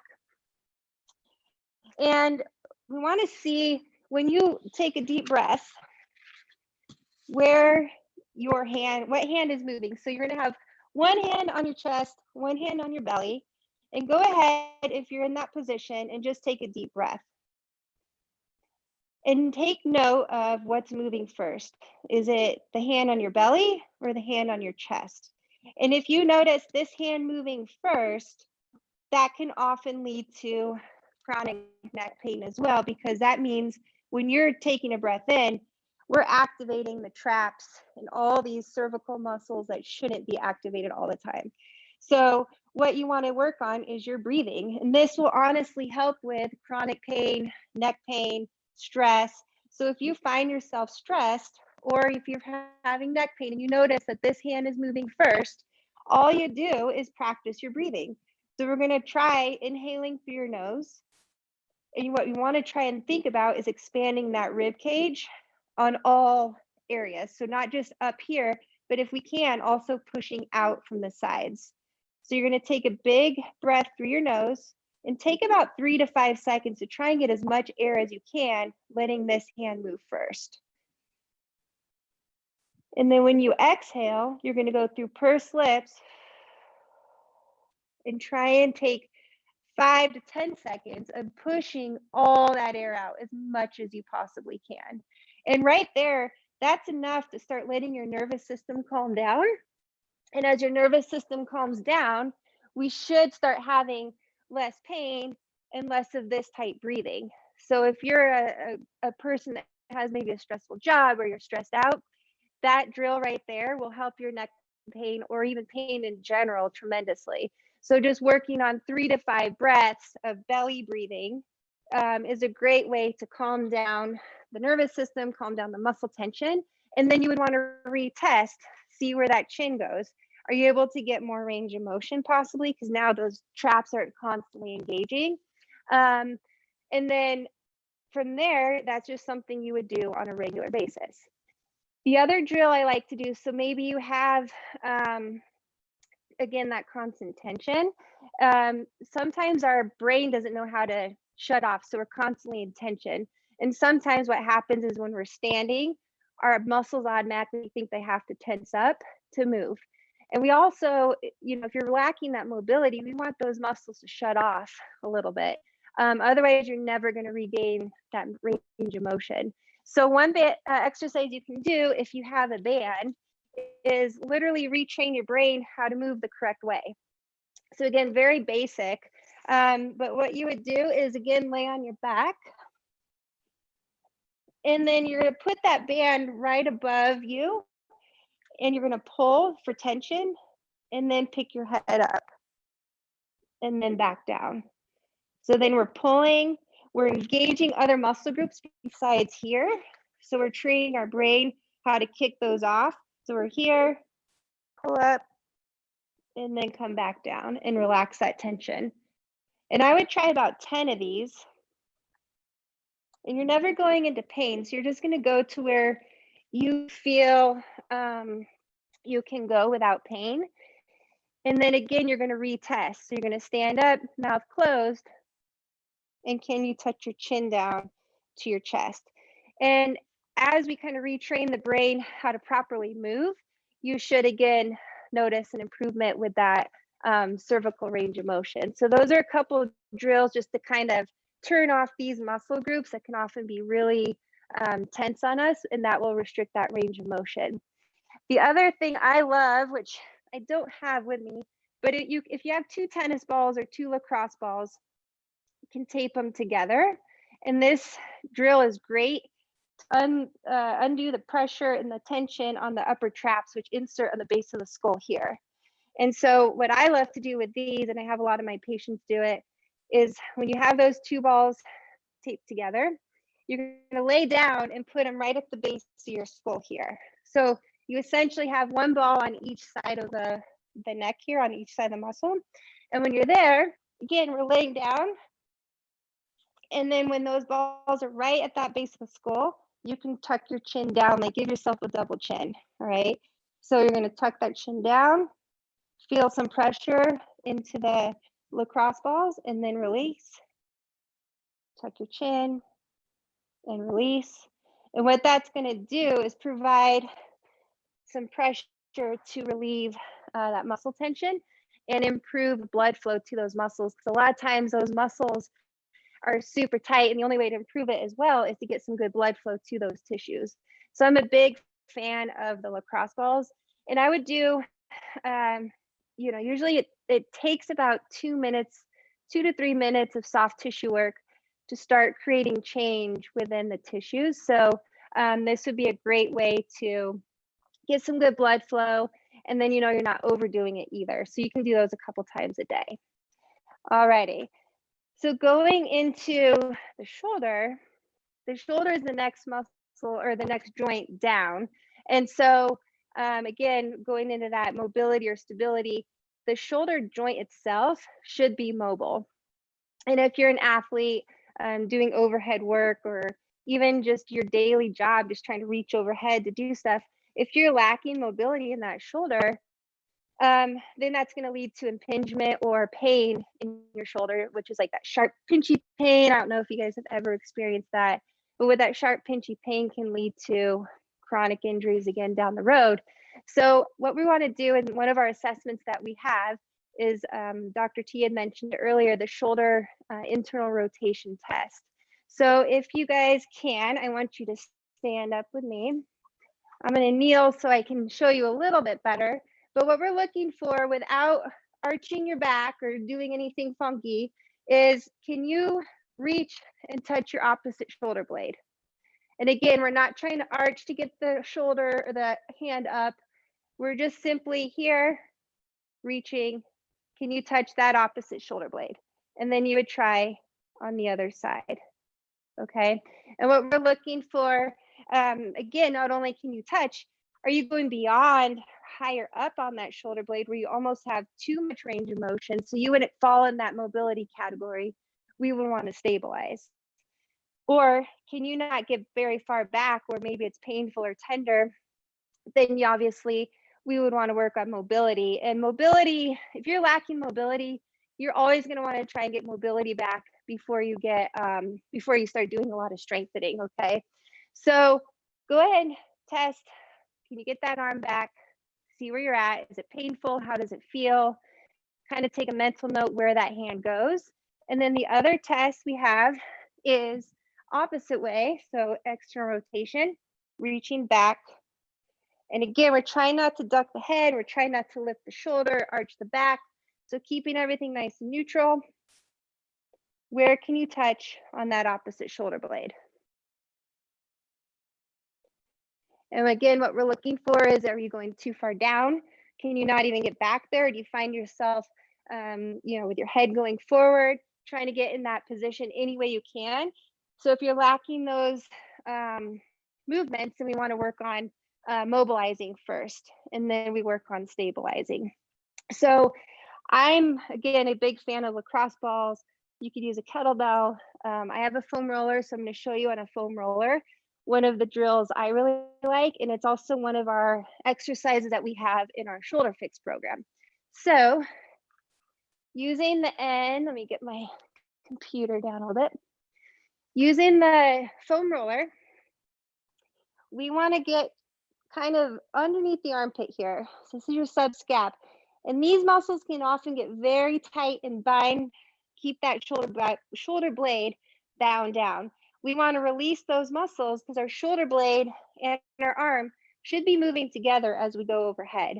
And if that shoulder blade isn't moving very well, then you're having to overuse the rotator cuff. And that's where we oftentimes get shoulder pain symptoms, like that pinchy tight pain.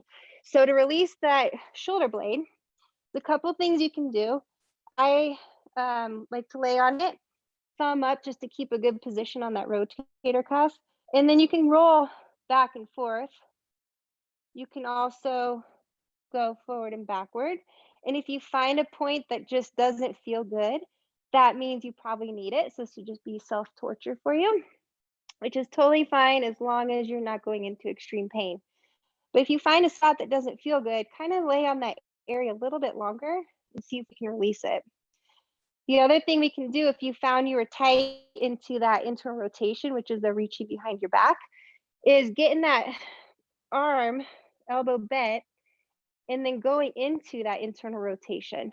Okay, so now we're kind of mimicking that same test that we were looking for going behind, is the same motion I'm doing right now.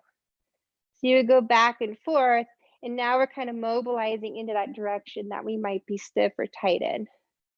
And I would just kind of hang out here for a minute or two. Again, just letting that foam roller, or if you have a kettlebell or a lacrosse ball, anything will work, and just work on that range of motion there. And you could also, if you're tight, going the opposite way behind your neck, we can rotate back and maybe dig into some of those other muscle groups that might be restricting that motion there. But again, we really want to get that shoulder blade moving, because if that's stuck and glued down on that rib cage, we're not going to be able to ever really get overhead without compensating or starting to make these tendons and muscles bad in the shoulder. Then another drill. So if you find like your range of motion is great, your mobility is great, what we need to do then is stabilize. So if you have tons of range of motion, maybe you went beyond your shoulder blade, no big deal, but you're still having shoulder pain, the mobility isn't your issue, and now we need to stabilize that range of motion that you have.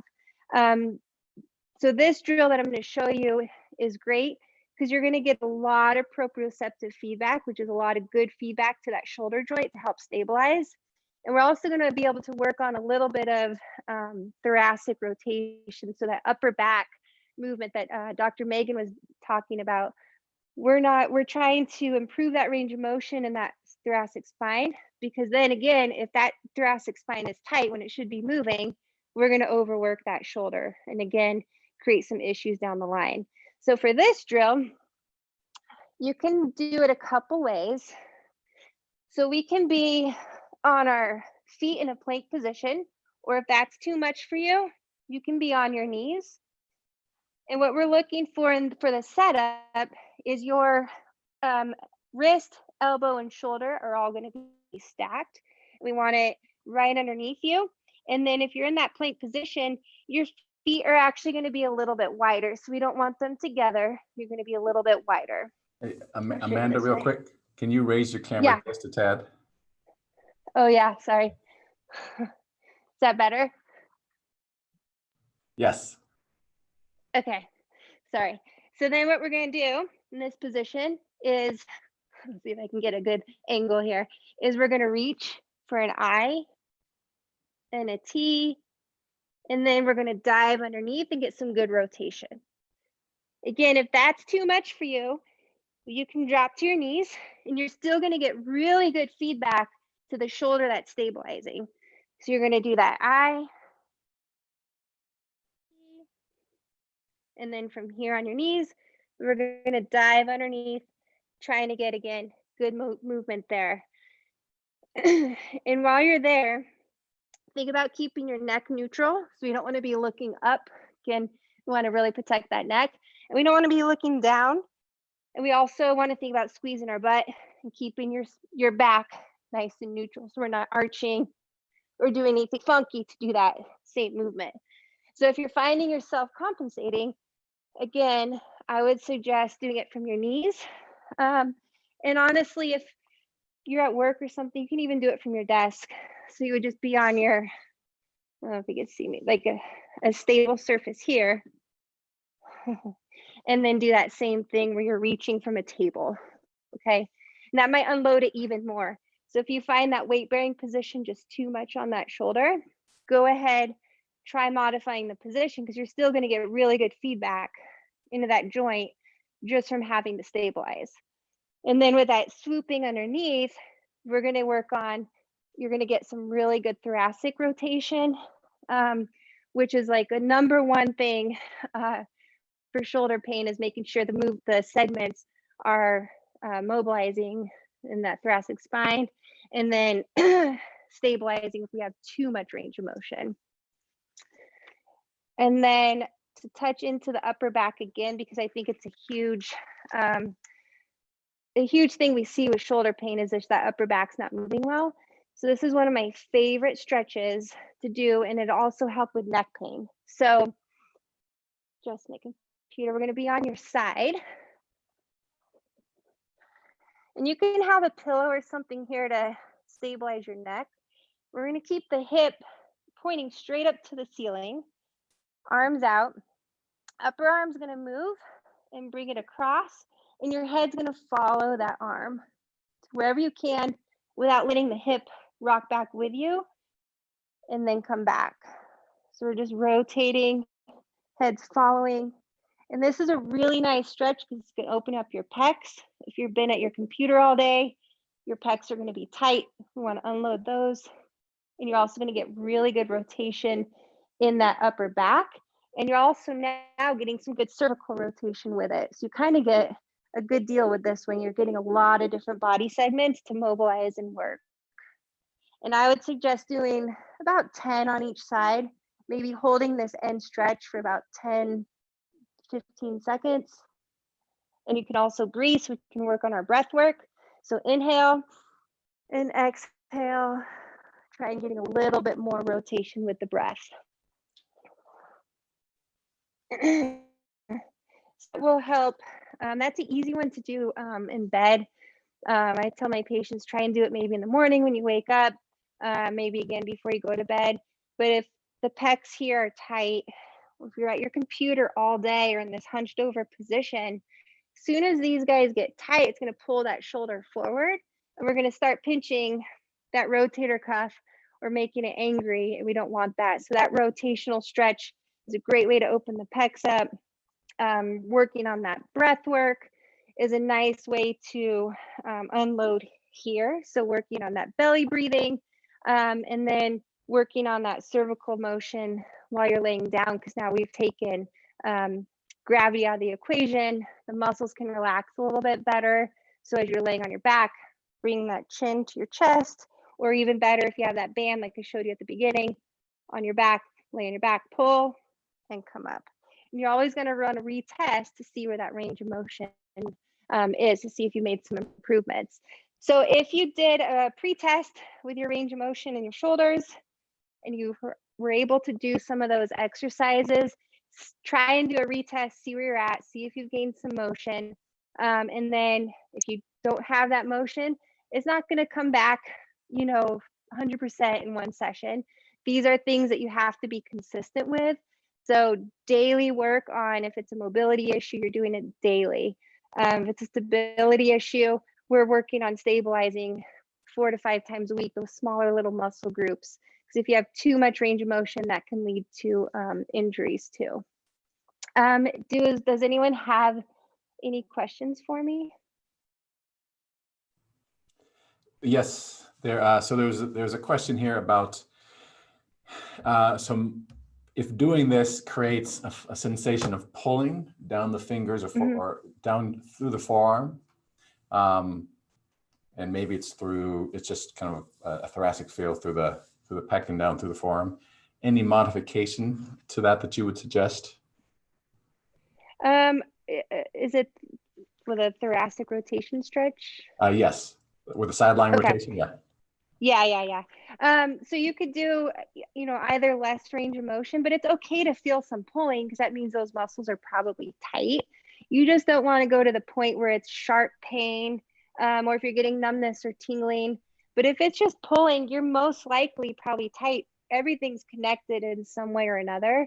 But if it feels too much for you, just don't rotate as far, or even just keep your arm kind of by your side and just let that upper back rotate.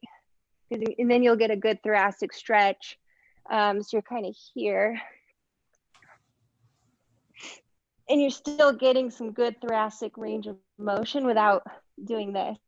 But if you're feeling a pull or, you know, all the way down, it's okay as long as it's not numbness, tingling, or sharp pain. Does that help? To me, yes. Okay. Well, so to your point, let's build off of that. If there is numbness or tingling, what then? Then I would modify that position because we don't want to promote that because that means there's just too much neural tension. You know, if it's something where you feel it and then you get out of that position and it goes away, we're most likely okay. If it's something where you either have it to start with, or you're in that position and it makes it worse, or it's not going away quickly when you get out of that position, then I wouldn't keep doing it because you could have maybe a cervical, you know, a disc pushing out on the nerve or something. So we don't want to irritate any kind of symptoms where you're getting that numbness or tingling. Awesome. I'm looking at, I think there's nothing on YouTube. Okay. Any, if someone has pain in the front of the shoulder, anything that you did today that would be adapted, or anything that you would add? Like sharp, pinchy pains. Yeah. Yeah, again, we don't want to really promote anything that creates that pinchy pain. And if it's something where no matter what position you're in or doing and you're always getting kind of a pinchy pain in there, I would say you're probably better off getting a full evaluation from a PT or an assessment to figure out really what's going on. But even just doing some lacrosse ball work into the pecs or that bicep tendon kind of in here, that might help at least get some really good blood flow to the tissues and release the pecs. Because again, if the pecs are tight, we're just going to keep cranking on that shoulder joint, which can make that pinchy pain worse. So doing some ball work really can't hurt anything. It'll only help promote some good blood flow to that area. Yeah, awesome. So someone's asking, and I think this is probably going to be common for many people. One shoulder needs mobility, and the other side needs stability. Any mods, or just kind of go through the movements as you instructed? On the joint or the side that feels tighter, I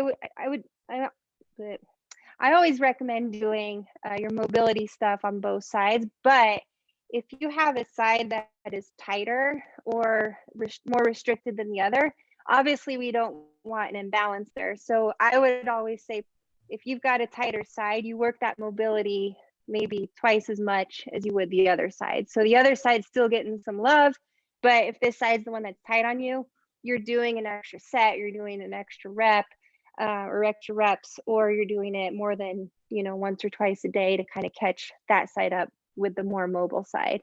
And then, you know, the side that feels maybe more stable, maybe it's weaker on the other side. So on that side, if you're doing unilateral work, I'm a big fan of unilateral work. You would want to do, you know, again, the weaker side, maybe an extra set of that movement. So that way you kind of even things out.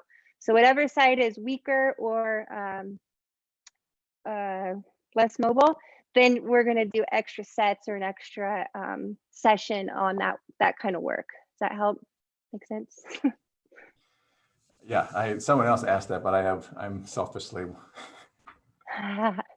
want some input too. Yeah, no worries. All right, well, lovely to see you. Yeah, you guys too. Dr. Thank Amanda. you. It's fun. Bye. Thank you. Well, so if other questions come up, we'll answer them in the chat. But Yes. enjoy your day there in Flagstaff. Alrighty, thanks guys. Bye. Bye, Amanda. All right, let's make us the primaries. All right, so, but Dr. Megan a half hour ago and Dr. Amanda went through were back and shoulder techniques, just very, very skimming the surface there. I'm trying to give some quick hitters that impact as many people as we can with just in 20 minutes. Those both came from the low back fix and the shoulder fix programs, respectively. Those are components on the platform. Those are kind of levels 1 and 2. There are also levels 3 through, there's 8 actually, in terms of progression. You can also start with things that are kind of pre-programmed for both those things. We have simple workshops and then kind of do-it-yourself modules too, kind of on those major joint areas. But just giving a little taste of that. Up next is... It really depends on how much time you have. So 10 minutes a day to you want to spend a good 45 minutes to 20 minutes. There's options for that. So what we're going to do... Ooh, we got Chef Nikki up next. All right, I'm going to attempt to have finger dexterity here. Don't know if that's going to happen. Here we go. All right, there we see Nikki. Dr. G, you want to give a little bit of intro to Chef Nikki before she jumps on here? Yes, so Chef Nikki has been a good friend of ours for a number of years now. She is at the Clean Plate Chef. That's her kind of call sign handle. Right. But she's been a wonderful friend of ours. She has a new little baby who's, I think, just a couple months old, and a toddler about our son's age, Magnus, he's 3. And she's just a very talented, she's talented in the field of many things, but one of them being nutrition and cooking and being able to help people build a healthier lifestyle on the nutrition side. So it's not what I've really loved about working with Nikki, because she's done some defense work with us with the Navy. And then with the Army work that we're doing, she's been able to like offer insights in building a better lifestyle of eating versus what's the coolest diet, how to track numbers all the time, because nutrition can get very obsessive with people. And food is kind of the easiest addiction out there. And she is able to, in a beautiful way, like share how to implement food into your life that's healthy without feeling like it's overwhelming. So today we're talking specifically about food and immunity and just how to build up your immune system right now when you're at home by yourself or with your family and you're about ready to go out of, go to get into this post-quarantine phase where you haven't been around people for a long time. So how do you do that? Yeah. So one thing before Chef Nikki starts, just as an admin thing, so we made this offer earlier, we'll say it again. If you want 2 weeks free access to the platform when it launches, launch date is June 1st. Just email me, and that's per.larson, Larson, at movement-rx.com. Just the subject is launch, and then you'll get we'll get you on the list and send that out to you next week. So without further ado, let's get Nikki. Are you around, Nikki? Are you ready? Hey. Here we go. Hey, Nikki. Hi. I'm here. Nikki is the creator of our nutrition challenge too. So I will add one thing. We have had the delicious honor of actually going to her house and eating some of her food. yeah, it's good. So Always. Somebody else out There's there who like, hasn't. why have you not been cooking like this? I need lessons. So we'll start there. You need lessons. Unfortunately, I'm not in a kitchen today doing lessons because, as Teresa pointed out, when I talk about nutrition, I tend to take like a little bit of, I throw curveballs when it comes to my nutrition talk. So we're going to continue that. Awesome. I like curveballs. Okay. All right. All right. We'll let you take it away, Nikki. Okay. Well, hi, everybody. If you're on YouTube or on Zoom, it's really great to be here. I love Teresa and Per, and so honored to work with them. Now, I actually met Teresa. Well, I actually slid her my phone number.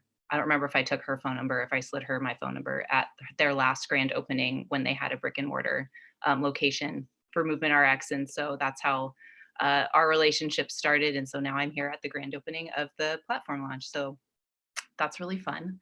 Like they mentioned, I'm a mom. I have 2 kids. I just had a baby 3 months ago, and I have a almost 4-year-old boy, and I'm a natural foods chef. So I went to school specifically to help people feel better through their food. So it wasn't like a French gourmet cooking school. It was really focused on the art of cooking as it pertains to nutrition and supporting people's health needs through their food and supplementation, but mostly through food.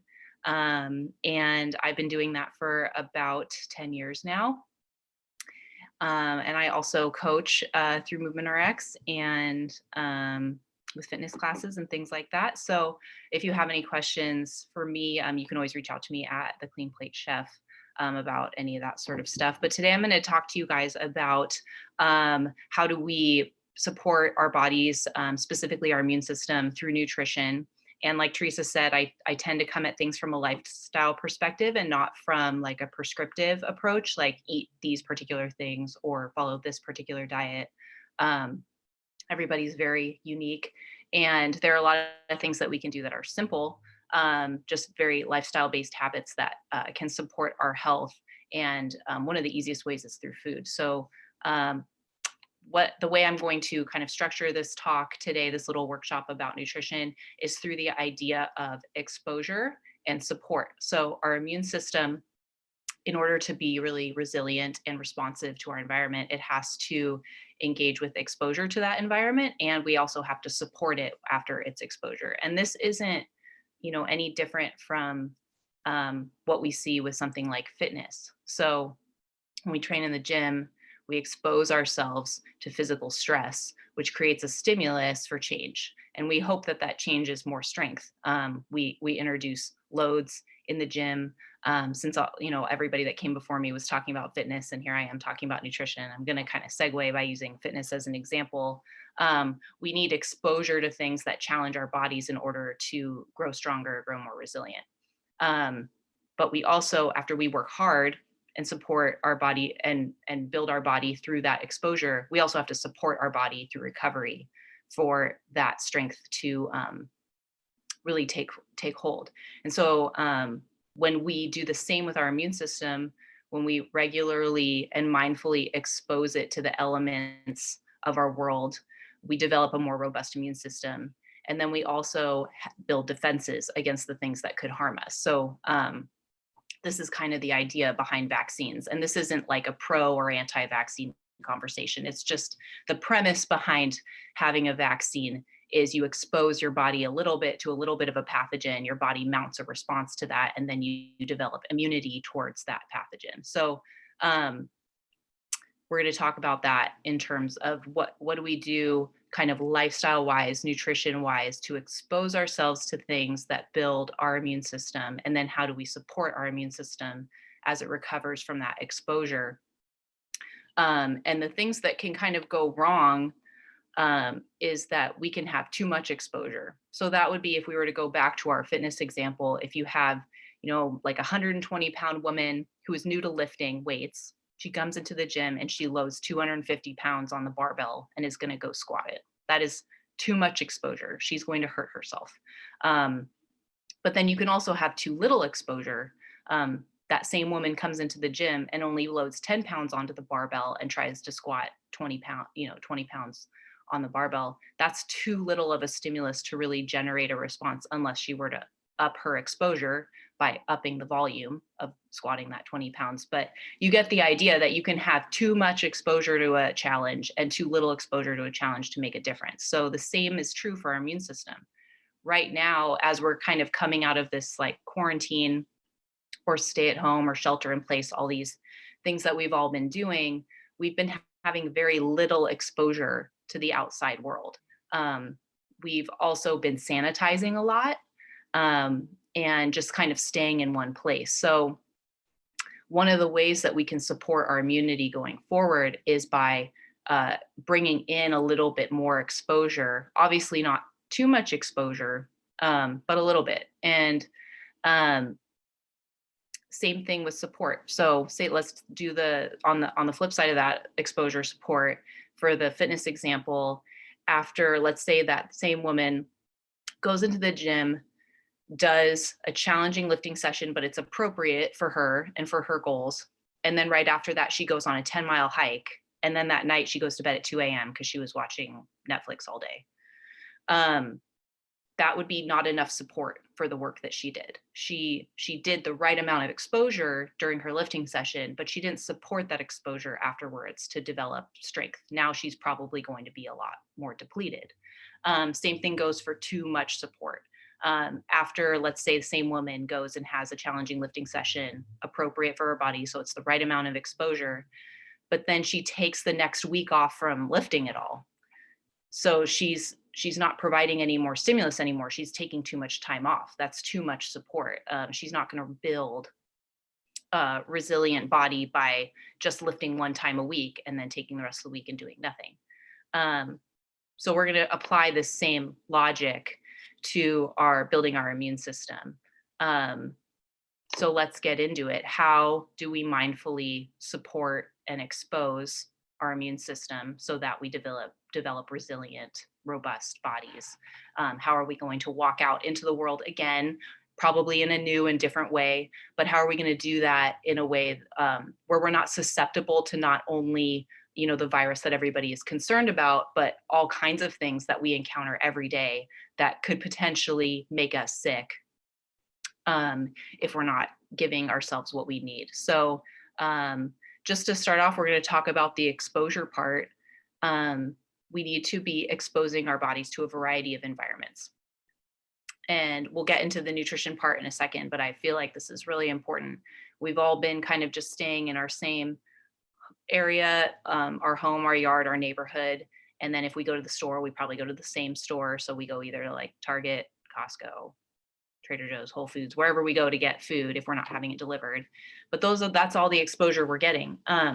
What's really important is to go into different biospheres. So like different parts of nature. So something that would be really great is to go out on a hike or go to the beach, or even taking a scenic drive somewhere, like going up the coast or out into like a rural area, just going for a drive and having the windows down.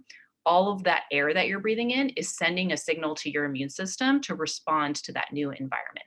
So that creates more resilience within your immune system because now you're exposing it to something new, but in small manageable doses. So like we know that people a lot of times people don't want to go to the hospital when they're sick, or they don't want to go to the ER when they're sick because they don't want to be exposed to too much sickness because everybody else there is usually sick. Or like when we go on an airplane, people generally don't want to go on airplanes because they always get sick afterwards. Well, you're in an area where there's a little bit too much exposure to pathogens happening. So this would be a way, just going into different biomes and breathing in the beneficial flora straight from the environment. Like you don't have to go and eat a bunch of probiotics, even though I will talk about that.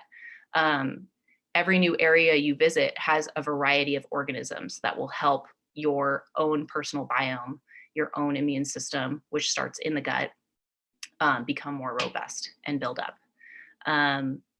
Another thing to expose yourself to is a variety of fresh food. So especially fruits and vegetables, like just produce, to feed your gut bacteria that you do have.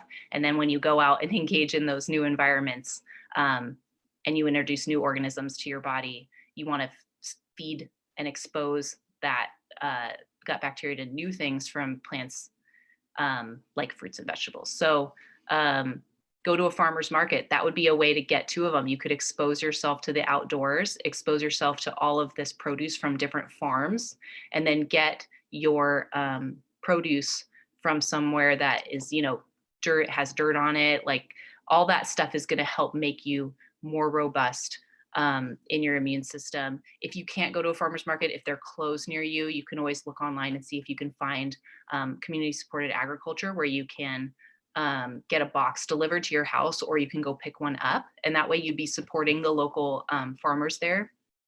And even if that is not possible, just making sure that you're eating lots of fruits and vegetables with lots of different nutrients in them. Micronutrients help build up your immune system. So instead of taking that vitamin C supplement, you're getting it from, your citrus and all that kind of stuff. is definitely beneficial. The other way you can expose yourself is by introducing more fermented foods into your rotation. So things like inoculated yogurt. So traditionally fermented yogurt, like a lot of times we'll see like the Dannon product, like sugary yogurts. Those aren't going to really have what the ferment that we're looking for. Just something that's unsweetened. You can always add whatever you want to it if you like having your yogurt sweeter with fruit and things like that. But yogurt, sauerkraut, beet kvass, what else? Kombucha. Just look for things that have been fermented, especially when you look at stuff like sauerkraut or like pickles. They can either be pickled, which is they're soaked in vinegar, or they can actually be fermented, which means they're exposed to the air.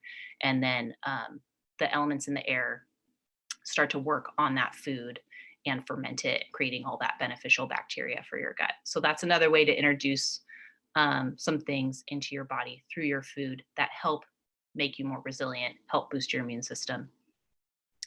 And that is all through exposure. And the cool thing is that when it comes to the things that we eat, we can be exposing ourselves and supporting ourselves at the same time. So as we move into the more like support side, food can kind of cover a lot of both of those bases. The other thing you can do to support, so as we move into the support section, is hydrating and making sure that you're getting enough water and not like carbonated water or caffeine or sugary drinks or alcohol, but real just pure water to hydrate. We also get a lot of water from fruit and vegetable products. So they have a lot of water in them to help hydrate. And then even including like a lot more herbs or spices into your food can also help stimulate your immune system and provide more support for it. Another way to support is to remove certain things from your diet, things that will actually suppress your immune system, like alcohol, like processed foods, things with a lot of processed sugar. They really do not help your immune system become more resilient at all. They are antagonistic to your immune system. And if you're trying to walk out into the world, if you're concerned about exposure to COVID-19, if you're concerned about your exposure to really anything, alcohol and sugary foods are not going to be helpful in creating more immunity and health within your body. Resting, so sleeping really well, is so important for immunity. Make sure that you're sleeping 7 to 9 hours a night if you can. I mean, that's coming from the lady that has a newborn right now. So I do my best. And I know that I could do better to not be on my phone so late, but really try to sleep well. That is going to be probably like biggest bang for your buck on supporting your immune system, is making sure that you're consistently getting enough sleep. That's when our body rebuilds itself. Supplements. If you guys have questions about supplements, you can always ask them for the end. Just shoot them out and through the chat or on the YouTube comment section, and Peril send them over to me when it's time, because people have lots of questions about supplements. But just remember to start with the basics first, and then you can add supplements in. You can look up a lot of studies about how things like vitamin C, zinc, vitamin D all really support our immune system. We could really get into the weeds with that. I'm just going to keep it super basic for right now and really accessible. And where a lot of the science is right now. I mean, you could go down the rabbit hole with like adaptogens and turmeric and all these things that people are super into right now. But yeah, just the basics. Making sure you can supplement with vitamin D if you can't get outside as much as you would like, or if sunlight exposure is a concern for you. Zinc and vitamin C together are huge. There's some other things that I like to take, like lysine, which is an amino acid which helps our immune system. yeah, so that's our supplements. One of the things I really wanted to touch on here is I've been hearing and seeing a lot of people being concerned about when we're coming out of this shelter in place time, not necessarily being concerned about exposure to a virus, but really kind of getting down on themselves that they haven't been doing very much during this time. Like they've been eating poorly, or eating more, snacking more than they normally would, and they're not really exercising like they used to because they don't have their usual gym. Maybe home workouts are hard. Maybe you're home with your family, and there just really isn't any margin for that stuff. One of the great benefits about doing all this stuff that helps your immune system is it actually also helps your body not only feel better from an immune system perspective, it helps your body feel better mentally, like you feel better just mental health wise by getting outside, getting breathing in different environments, getting some physical activity, eating well. All those things make you feel better, but they also are the things that are going to help you look better and move in the direction of your goals. So if you have a goal to kind of get back into the gym, maybe you've been like wearing stretchy pants every single day and you really have no idea if your clothes, like your real work clothes, fit anymore. All of these steps that you take to support your immune system are also the steps that you take to support healthy body composition. And so if that's something that is a concern to you, eating those fresh fruits and vegetables with lots of micronutrients, drinking plenty of water, eliminating processed food. It's all the stuff that's great for your skin, for your hair, for your nails, for weight management, for and supporting your immune system. So it's great that all of these things work together. You need all of them all the time for pretty much any goal that you have. You have to sleep well in order for your body to feel safe and let go of excess weight. So the hidden benefits behind supporting your immune system are that you support all the other parts of your body that you want to be supporting. All right. Does anybody have any questions? Wow, I just talked really fast. Anybody have anything they want to know? Hey, Nikki. So yeah, we have, there's a question about you mentioned earlier about kind of local or small, I took it as small farm, but getting dirty veggies and Yeah. versus like store-bought stuff. Mm-hmm. What can you say about the any kind of distinction between something I might find in Vaughn's versus something I get delivered to my doorstep from, Fresh Farms or something? Can you hear me? Oh, Nikki froze. Justin. Are we there, Nikki? Nikki froze just in time for her questions. All right, well, we are going to wait for her to reappear. And as we do that, so there are a couple questions that that came in. While we're doing that, I actually, so in prepping for today, in this session in particular, I did some research on vaccines, right? Because we talk about immunity. The question of any kind of vaccine for COVID in particular comes up. And so what I, don't need Dr. Amanda on. What I discovered was that the fastest vaccine that we have ever been able to produce was 4 years. And there are lots of people working on this right now, of course, for COVID in particular. But the number of the types of guesses and research that has to go on to go after to figure out results and which one is safest to advance to a next stage. Very difficult to replicate. And so we talk about, in the news, there's these promising new things coming up, but in reality, before it actually gets tested, it gets run and then gets accepted to go into mass production, and then the actual production and distribution, we're talking, it's a couple of years, not 12 months. 18 months would be very, very, very aggressive. but when we talk about vaccines, there's a long time to wait for anything like that. And so immunity and doing what we can do to improve our own immunity is something that's, I think it's right on time. And speaking of right on time, here's Nikki. You're back? Hey, All right. yeah, I don't know what happened. You froze for a second. So there are a couple of questions. Yeah, so let me spotlight you so people can watch you.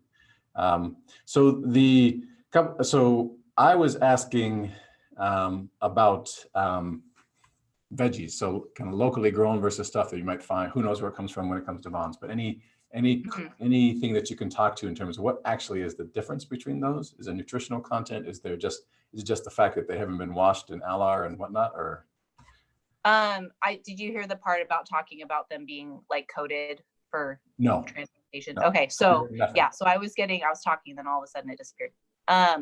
So a lot of times some of those fruits and vegetables are sprayed with things to preserve them for the journey. Sometimes they're covered in like a food grade wax, just to make them look nicer. And so you're not getting the same kind of like straight from the earth produce as you would from getting something from a local farm. The other thing is when you buy things at the grocery store, they're not necessarily local and they're not necessarily seasonal. And so when you buy from a farmer's market or get through a community supported agriculture subscription or box, you're getting things that are grown in your area right then, which is important for kind of being like the synchronicity with the seasons and the environment and what your body needs. It's all interrelated, not in like a woo-woo way, but just in like the things that are going to be the most nutritious are grown in a certain season. And if you're trying to get berries, let's say like in the middle of December, and they're being shipped from a completely different country in a completely different hemisphere, there's going to be some degradation in that food along the way. Yeah. I get that. There's a question here about safe amount of protein. So what's the safe amount of protein to consume on a daily basis? And is there a max to take in one time? So I don't know if this is about supplements or in general, but. The amount of protein, it really depends on your goals. Unless there's some sort of like health factor in place, like some sort of kidney issue, something where you're having trouble processing that protein, and you're symptomatic because of it in some other way, then there would be a reason to kind of limit it.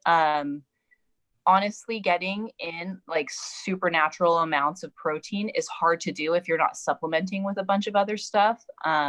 Because if you end up eating a ton of protein through real foods, there's kind of like an upper limit of what you can hit without being totally full or really overdoing it on the fat. I mean, like if you're going to be eating just straight chicken breast all day, you're going to get full and get tired of that fairly quickly.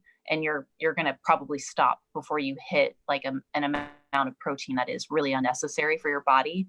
So I would just say, if you're not somebody who's like actively bodybuilding and trying to has that specific of a goal when it comes to protein, you probably don't need to be supplementing with it. So like protein bars or protein shakes, all that kind of stuff. Is really only necessary for the people who have goals that are like protein specific goals. Gotcha. Yeah, gotcha. So there's another question here, which I think is probably food science is powerful, and they make it hard to wean off of those things that we probably shouldn't be eating. So there's a question for any tips for gradual weaning off of poor diets, because it's hard to do cold turkey. Weaning off of like poor food diets. Sorry, I'm moving to get my charger because I'm using my phone now. I guess the best thing to do would be to kind of identify like your non-negotiable things. So if you have, let's say you have things in your diet that you like absolutely must. I don't know, give me an example of like a Are you there? Yeah, so use an example of, Like a non-negotiable food. So like Yeah. say something that's like a vice for you that you really love. for Like if you have kind of like a more poor foods diet. So like if you really love having, yeah. So somebody just said dark chocolate. So if you absolutely, I think chocolate is food. I don't think it's a junk food. I think it can be a junk food depending on the presentation of it. But so like, for example, dark chocolate, if that's a non-negotiable for you, find a way to work that in during the day. Because the other thing is that having those non-negotiables also helps you kind of from like going off the rails from being too restrictive. And so trying to mindfully incorporate them into your diet while supporting your body through healthier foods overall is a great way to kind of like wean yourself. So if it's something like, for sure, somebody just mentioned like potato chips, like if it's something like that, maybe try to find, because there's a spectrum, try to find on the spectrum of potato chips, maybe a better version. So moving away from like the fried in canola oil, like Lay's processed commodity potato chip, to something that's maybe been cooked in avocado oil or has like pink sea salt in it. Because usually when you find foods like that, that maybe the producers are aiming at something a little bit higher in terms of nutrition, even though it's still a potato chip, you're probably spending a little bit more money on it, which ends up limiting your quantity. So there's a lot of kind of little strategies that you can do to kind of push yourself in the direction of more health without just totally throwing everything out and then getting frustrated and feeling restricted all the time. Yeah. Yeah, I meant, when I said food science earlier, I meant taste science. There are people who specialize in getting that perfect taste profile to make it very, very difficult to stop. All the big companies have those. So how do you move away? How do you move away from like those foods, like the food with no breaks kind of thing? Yeah, I think that was the thrust behind that previous question. Yeah, I would probably say the same thing, like aim for better quality, and quality usually ends up kind of restricting the amount. Finding things that maybe have the same effect. So like if potato chips are one of those, like can't stop eating them because they're so, I think it's the people at Whole30 that say food with no breaks.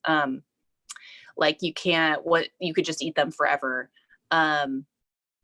Finding something that's sort of tangential to it. So like, okay, what do you like about potato chips? Is it that they're crunchy? Is it that they're salty? Is it that they're kind of like that fatty kind of flavor? How can you maybe like reproduce that with a more whole real food experience?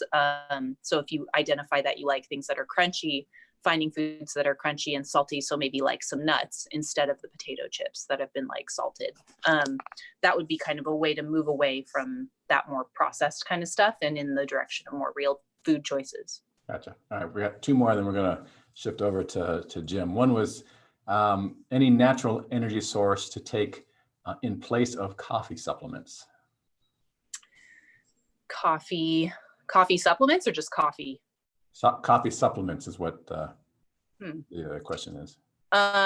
So something that could be energizing outside of just coffee. To be honest, if you're moving away from coffee, you're probably going to have an adjustment period, which doesn't mean that if you're replacing it with something, that replacement won't work as an energy source eventually, but you're going to have to kind of push through that more difficult period of adjusting to the lack of coffee, just because it does build up in our system. And then when we take it out, there's an adjustment period. Some things that people try are, and work differently in different people's bodies. So some people really experience positive energy with something like green tea, which some people don't get the same jitters. Some people honestly get worse jitters. So that would be something to experiment with.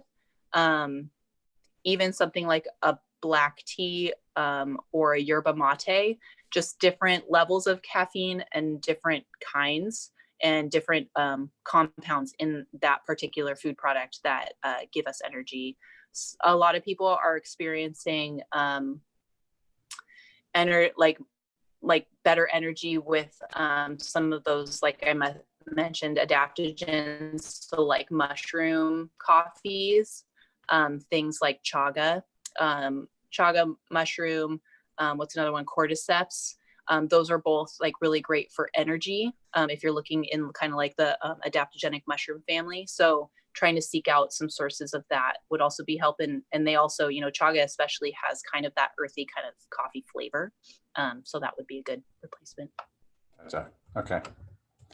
Adaptogenic, ADAPTOGENIC, just how it sounds. Yes. Okay. All right. Well, we'll add that in the notes here. Thank you, Nikki. Yeah. Yeah, that's awesome. That was very helpful. Yeah, we appreciate it. So we're gonna switch gears here, and Nikki, have a wonderful day. If anyone has questions for her, we'll put them in the chat, but you'll be able to, she's got a nutrition program on our platform too, which is exciting. So yeah, thank awesome. you. Thanks for Nikki. having me. Nice to see you. All right, let us transition to the Jim Cahill. attention is the hand that feeds the mind. I wish I said that. Someone said that. Someone important. Someone said that who's smart and has a voice that will calm us all. Yes. I'm really excited to be able to see your eyebrows moving and eyes and this quarantine thing. Yeah. Very excited to have Jim Cahill on. He is a licensed biofeedback therapist, founder of Medicine Mind. He's a mindfulness meditation coach, a good friend of ours, someone who's worked with us for many years. I've actually worked with him personally, probably for about 6 years now. And just has an amazing history of where he's come from in his journey as a businessman to what he is doing now. And lovely wife named Amy, who I've gotten a chance to meet. And yeah, hello, Amy. If we see anything thrown at you, we know it's. So, but I fortunately get to listen to his voice almost every morning when I do some grounding meditation work. And very excited to have you here, Jim. Yeah. I'll just add in before that. So we've also used him for our business with partners. Yes. To kind of work through and talk through some challenges that inevitably come up in any leadership team. So And it's been very helpful. Very, very, very, very helpful. So we'll let you take it away. Great. Okay. Well, welcome everybody. It's an honor to be here with such a wonderful medley of skills. And in thinking about what to talk about today, I know we have a kind of a concise time frame. I want to provide some really pandemic specific, what appears to be pandemic specific emphasis in the application of mindfulness, and why do we reach for this tool. So I'm going to do a little funny thing. We'll try the screen sharing and see how that looks, just making sure you're able to see my screen. Trust this computer, I would say unprompted, yes. So can you all see that okay? Yes, we can. We see what looks like scrambling eggs on the left. Good, then I think we're in the right zone. So this is a little bit of a funny interface, but I'm just going to do this. So you all may have heard different versions of mindfulness, and Vipassana, which is a well-known form in the US, and that happened sort of by accident. That it was just whoever first came to the US and promoted their style. And earlier than that actually was Zazen, from the Zen tradition, a form of sitting and practice. Another's called Shamatha. Of course, there's prayer, Shavasana, which we know from the ubiquity of yoga studios. So I'm just seeing if I can highlight this. Let's see. Stay with me. Okay, good. And transcendental meditation, which is trademarked, so it's TMTM. And mindfulness, of course, is sort of the generic. But these are all forms of what I just subsume. I've been trained in each of these methods to varying degrees, been exposed to them since 1968, when my mother brought these practices into our home. in San Diego. I call it generically mind surfing. I like the fun of it, and I'm looking constantly for pieces here that are shared across all these different types. So let's try not to make this too messy.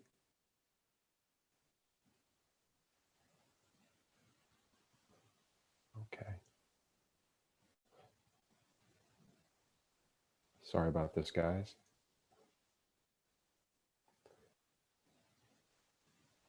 No. So I wanted to talk about things that feel maybe a little bit COVID specific, sort of pandemic specific, looking at what appears to be just what's happening right now. This thought that we're into a very unique situation of this pandemic, but actually mindfulness and these practices were developed to address something that happens throughout time and to all people. That this is not unique, it's just a highlighted version of what we all deal with in some way or another as human beings. So while it does feel very now, it's also very much an always. And these skills of mindfulness are designed to deal with the constancy of some sort of form of threat in our life and feeling threatened, the fact of maybe feeling confused about what to do about it, the fact that life is complex, the human mind and body are complex, social engagement is complex, virology and epidemiology is complex. It's a complex world. And then, of course, there's a problem of other minds, not only forms of leadership that do well or not so well during pandemics, and then the way everybody is reacting around us. It's almost like a scanner is going through our society and revealing where everybody is sort of at in terms of their relationship towards threat and confusion and complexity. So this challenge of other minds, how other people are seeing things, is another wonderful target for mindfulness practice. Getting to understand ourselves first and then preparing ourselves for understanding other people. And then, of course, our structures, our social structures, our life structures that we put into place works to help us. We're feeling some of the area they need improvement. Some of us are surprised by how maybe the structures we relied on weren't quite as grounded or as solid as we thought. Mindfulness is all about relating towards what felt like groundedness and becoming more and more comfortable with the transitionary nature, the complexity, the flow, how fluid things really are. This is why that word emptiness is so often used. It doesn't mean no thing. It doesn't mean an absence. It means things are empty of inherent nature, meaning that things are in flux. Things are always changing based on causes and conditions, a constant oceanic-like set of currents. Other minds, individual circumstances, the way we use our own mind, what we're able to perceive as human beings, which is different than what a bat sees this particular time, literally the distance of this planet from the sun, complexity upon complexity upon complexity. And then finally, this last one, suffering. Not only the overt forms of suffering that happen to our physical body, but the more heartfelt forms of suffering that happen in the mind and in the heart.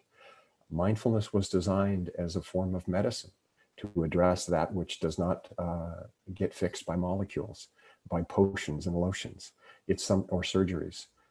This is the subjective inner world where, frankly, it's the only place suffering ever lands. It's the only place where we can experience suffering. Without the mind, without the heart and mind, there is no suffering as far as we know. It requires this mechanism. It requires this sensitive mechanism. So mindfulness is really designed to address suffering and the nature of suffering. So our first goal and our first opportunity here is to realize that this is worthwhile, that we have a need for this, realize what is happening, that our internal world must be prepared to address and process, because after all, that's the only place it's processed. It must address the outer world. We have this what's often called a sacred tension between the everyday mundane things that we have to fix and take care of, and the inner life that is invisible and subtle that we have to attend to. So we need to sort of accept this challenge. And then we need to get busy and start with the work that's required to make this happen. So in approaching mindfulness and mind training, I highly value, and my favorite teachers in this have been very, very clear on the need for the work to become practical, not some esoteric practice where one has to shave their, you have to shave your head and leave your everyday engaged social world to go out and do these highfalutin exotic practices. We need something that is practical. We need something, well, right now we're finding that that mindfulness and self-care and the internal disciplines are more, perhaps more necessary than it has been for most of us in our daily life. A lot of us are experiencing levels of suffering that are new to us, levels of uncertainty that are new to us. So certainly the method is necessary. It needs to be practical. It must be doable, meaning it must be accessible to most of us. And then finally, of course, it must be effective. The method must be appropriate to who we are and what we're able to do. And it must show itself in real world results, not necessarily waiting for the afterlife to reveal that, oh yeah, that was very good the way you lived and practiced, that what you're doing right here in your everyday life, you'll feel the effects of relatively soon, but of course they deepen with time, that the practices of mindfulness are effective. And to make something effective, in my own training as a brain researcher and as a scientist, we're very interested in root causes. You'll find that this is often referred to as the mechanism of action, or the upstream main cause, downstream of which all other things occur. So meditation has also, classic meditation has also been really clear on focusing on the root cause of our suffering. If we get something at the root, they often say, if you want to kill the snake, you go for the head. Or Maslow's hierarchy of needs, the Western psychology, one Western psychology view of how we are put together and what our needs are. At the foundation of this sort of pyramid are these root needs. These root needs up here is sort of transcendence and self-realization, but down here is food, shelter, water, safety, warmth, things like that. So I've been very interested for a long time, and I've been beautifully instructed by my teachers to focus on root causes. So the root cause and the recipient and the place where we attend and pull in information, the way we process it, the thing that we relate to, and the thing we relate with. At every level, it's the mind. We are dealing with the world of the mind, the internal subjective experience of mind.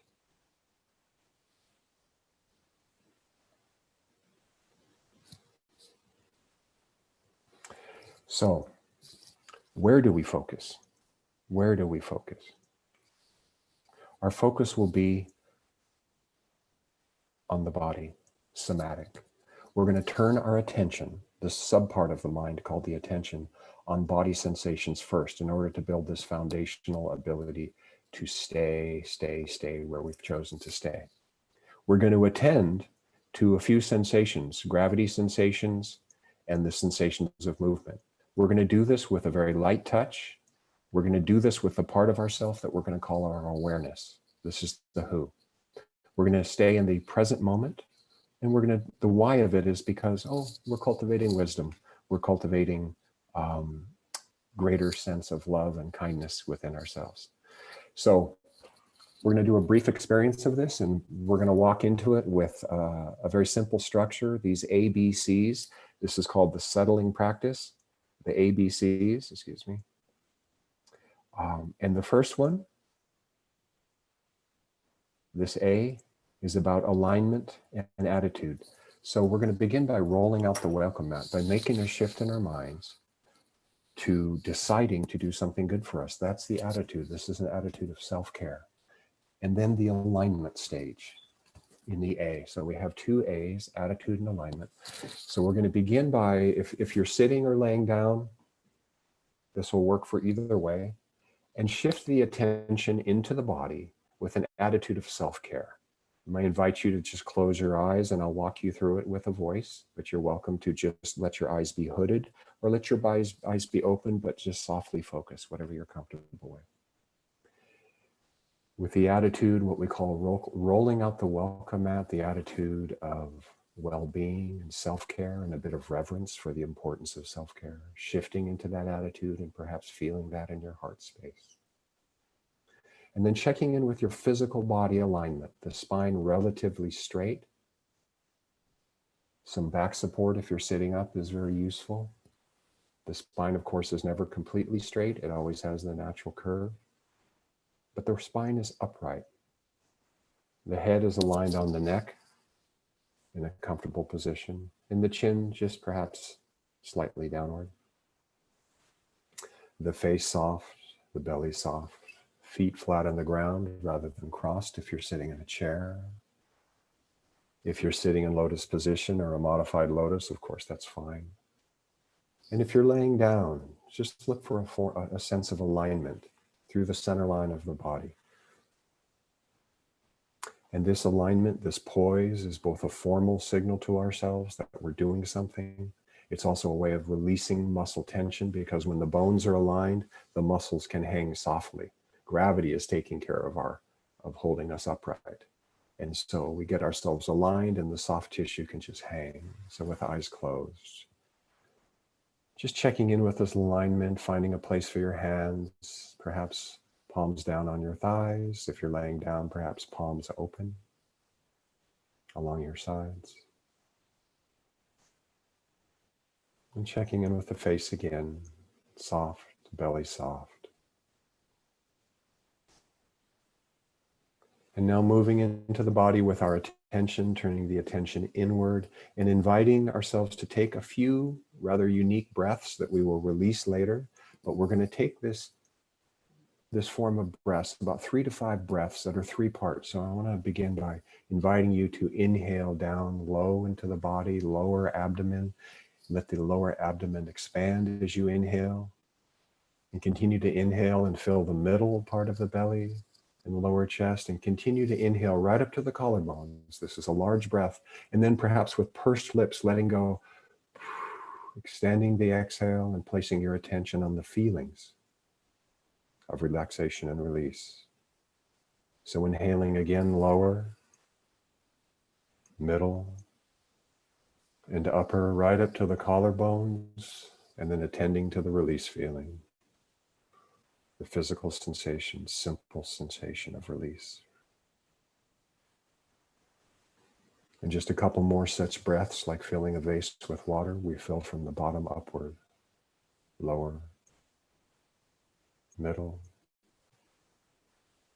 and upper, and then release, release, release. Noticing the sensations, letting go of whatever needs to let go, all the way through.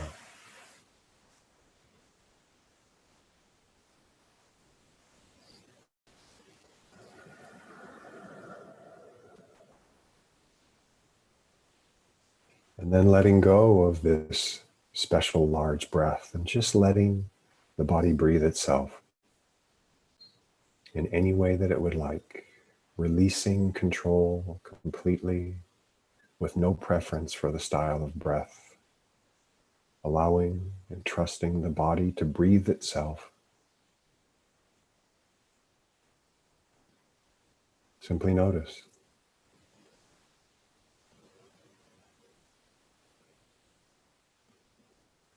And this is the letter B in the settling practice. Breathing these 3 breaths and feeling the weight of the body, letting the body breathe itself as you rest in the body. This feeling of gravity, of firmness, of solidness. Breathe and be earthy. Which is to say, be still, be at ease.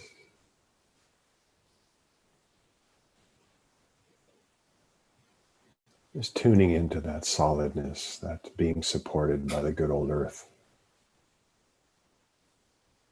In no hurry.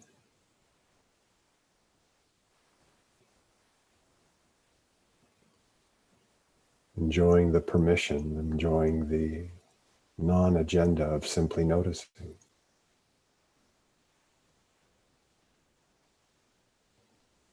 Enjoying the permission to do it not perfectly, but to just rest in a gentle intention, the intention to develop the skill.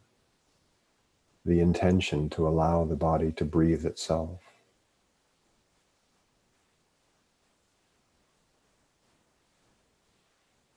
And as you do so, you may notice some areas in the body of tension, maybe little areas that tend to hide out. Maybe they're habitual areas of tension, the face, the shoulders, abdomen, the pelvis, whatever it is, the jaw, the eyes. Each of us has our own pattern. But choosing one such area of residual tension or some area that might need some more attention, and direct your next breath to that area as if there were a lung in that area. And as you inhale, feel a sort of brightness and awareness expanding into that area, creating a sense of spaciousness in what otherwise might feel tight and hard and dense. The inhale directed to that area, creating spaciousness and awareness. And as you exhale, just let go as best you can from that area. The inhale is directed to the area, the exhale just lets go and softens. Just a few rounds of breath in these remaining areas of tightness, these areas that could use a bit more attention. It helps us settle in.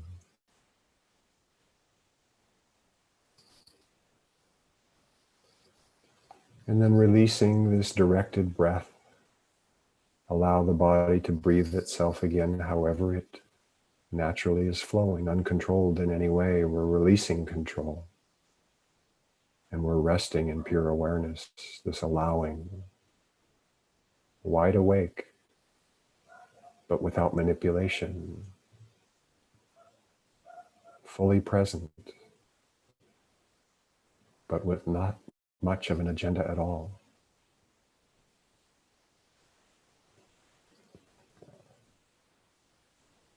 Simply watching the body breathe itself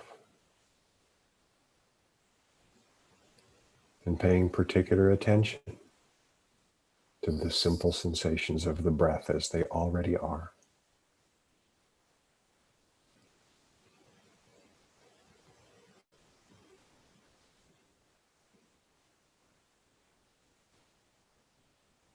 And from this place, this more grounded, quieter place, engaged with simple sensation,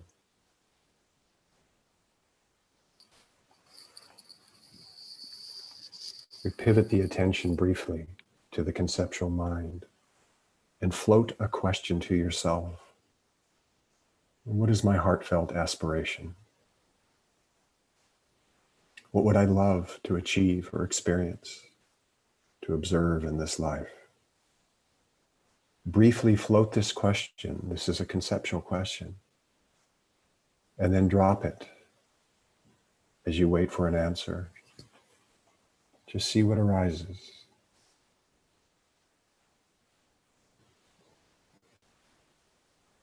Simply pose the question authentically, and then return to your breath, return to sensation, and just see what arises. In no hurry.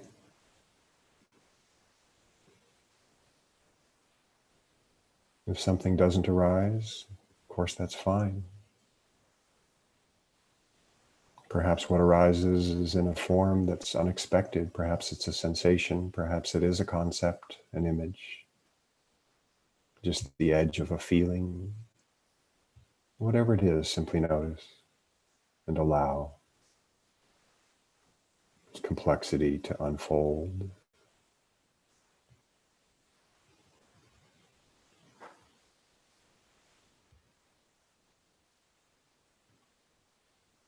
And now releasing the attention from whatever arose, and allow yourself to settle once again into pure attention to the sensations of the breath.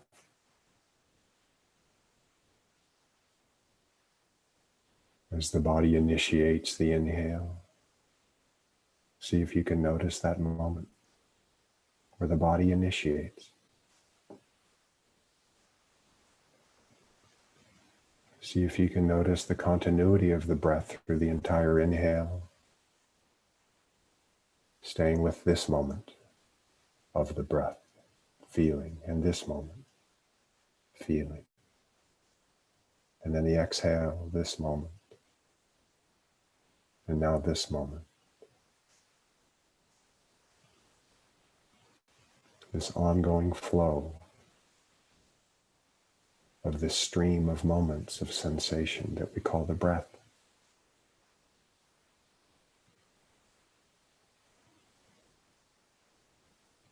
Moment by moment, releasing the last moment and becoming aware of this moment. And now this moment.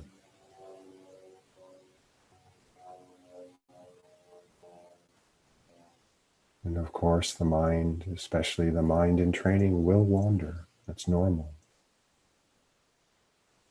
But as soon as we notice that the attention has been sort of hijacked, taken to some concept or idea or memory, something that's not breath sensation, see if you can release your grasp upon that distraction and then just re-engage gently but firmly and immediately. No big deal. Returning to the sensation of the breath wherever you are in that sensation at the moment.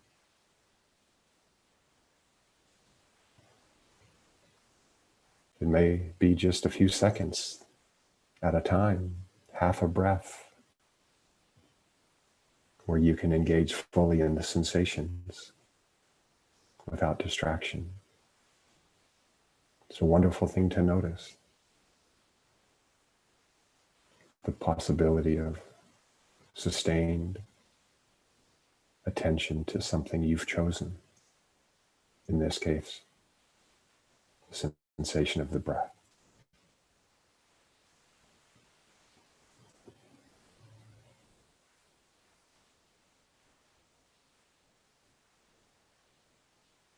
And now releasing attention to the breath and shifting the attention to the sounds in the background. Notice how they may become louder as you attend to the sounds in the background.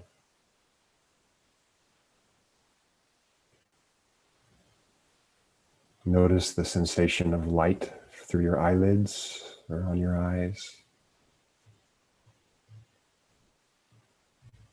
Transition to eyes open or more engaged as you take the room into your awareness, the quality of the light. And may invite some gentle movement into your fingers and toes.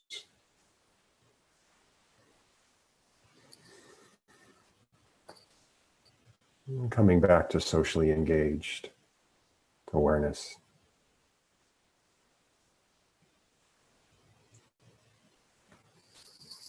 So this is a structured approach to the settling practice that prepares us for all other meditations. And we walked through the ABCs, attitude of the welcome mat, the alignment of the body and the neck, the head, breathing up those 3 to 5 sort of establishing breaths, the 3-part breaths, lower, middle, and upper, the attention to the stillness in the body. And then we cleaned house. We found those last few places that might be tense, and we invited the breath into them to create some sense of opening. And then we called up our aspirations. So this is the C, cleaning house and calling up.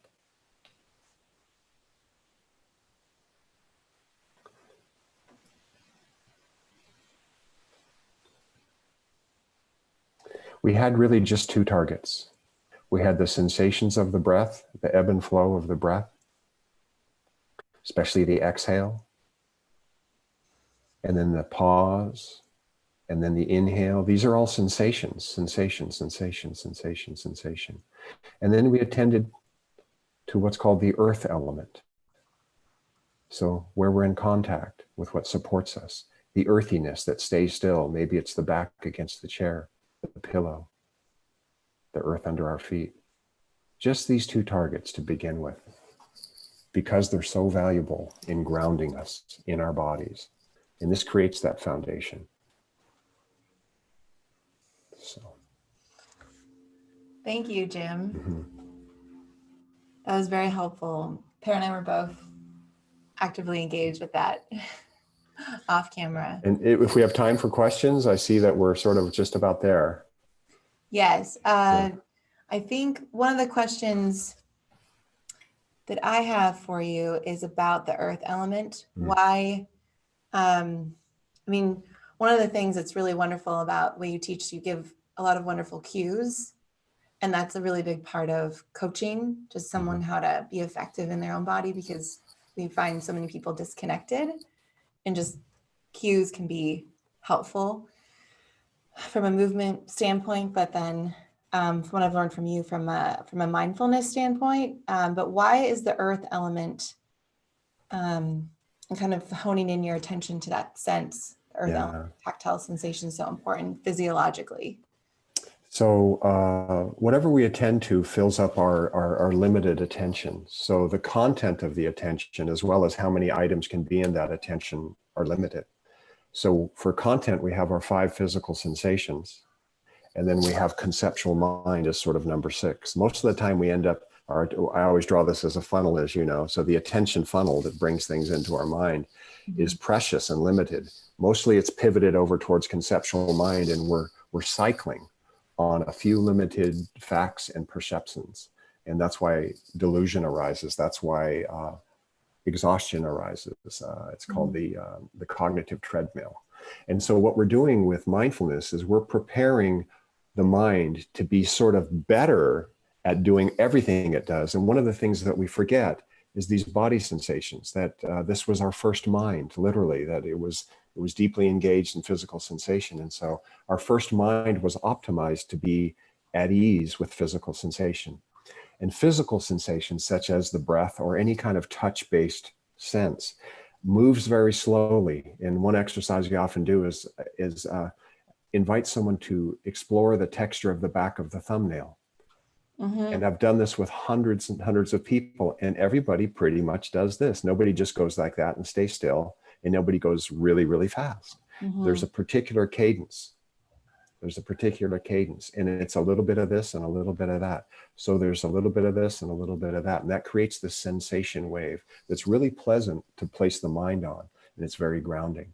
It's also much more still than the jumpy mind, which stays for us, a second or two on a topic, and then jumps to the next thing. And that's very discursive.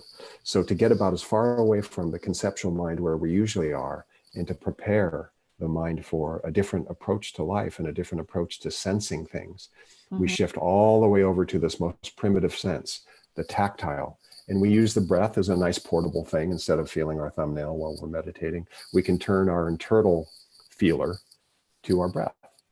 And we can feel the weight of the body, which is the earth element. So it's got a lot of firmness to it. Every tactile event has this mix of like colors to it. And so if we attend to our body and we feel firmness, the mind, the attention that's doing that gets more stable. If we're attending to something that's moving very, very quickly, the mind gets a little bit jumpy. If we turn to the conceptual mind, it's very jumpy. Certain cognitive psych studies have said it may be a couple hundred pulses a second of cognition. That's a very rapid channel switching. And it's like channel surfing, and we get stuck on it. It's very addictive. And so the earth element, its main purpose is to really bring us into this sense of stillness and groundedness, and fill up the attention funnel with something whose very nature is already still, which helps the thing that holds that remain more still. Yeah. Well, I think for the viewer, the people listening, like that's a really important concept. Like that's something I learned from you. And I mean, it's taken a lot of practice and time to really get it, but coming from someone who's a scientist and a nerd, like it's nice to know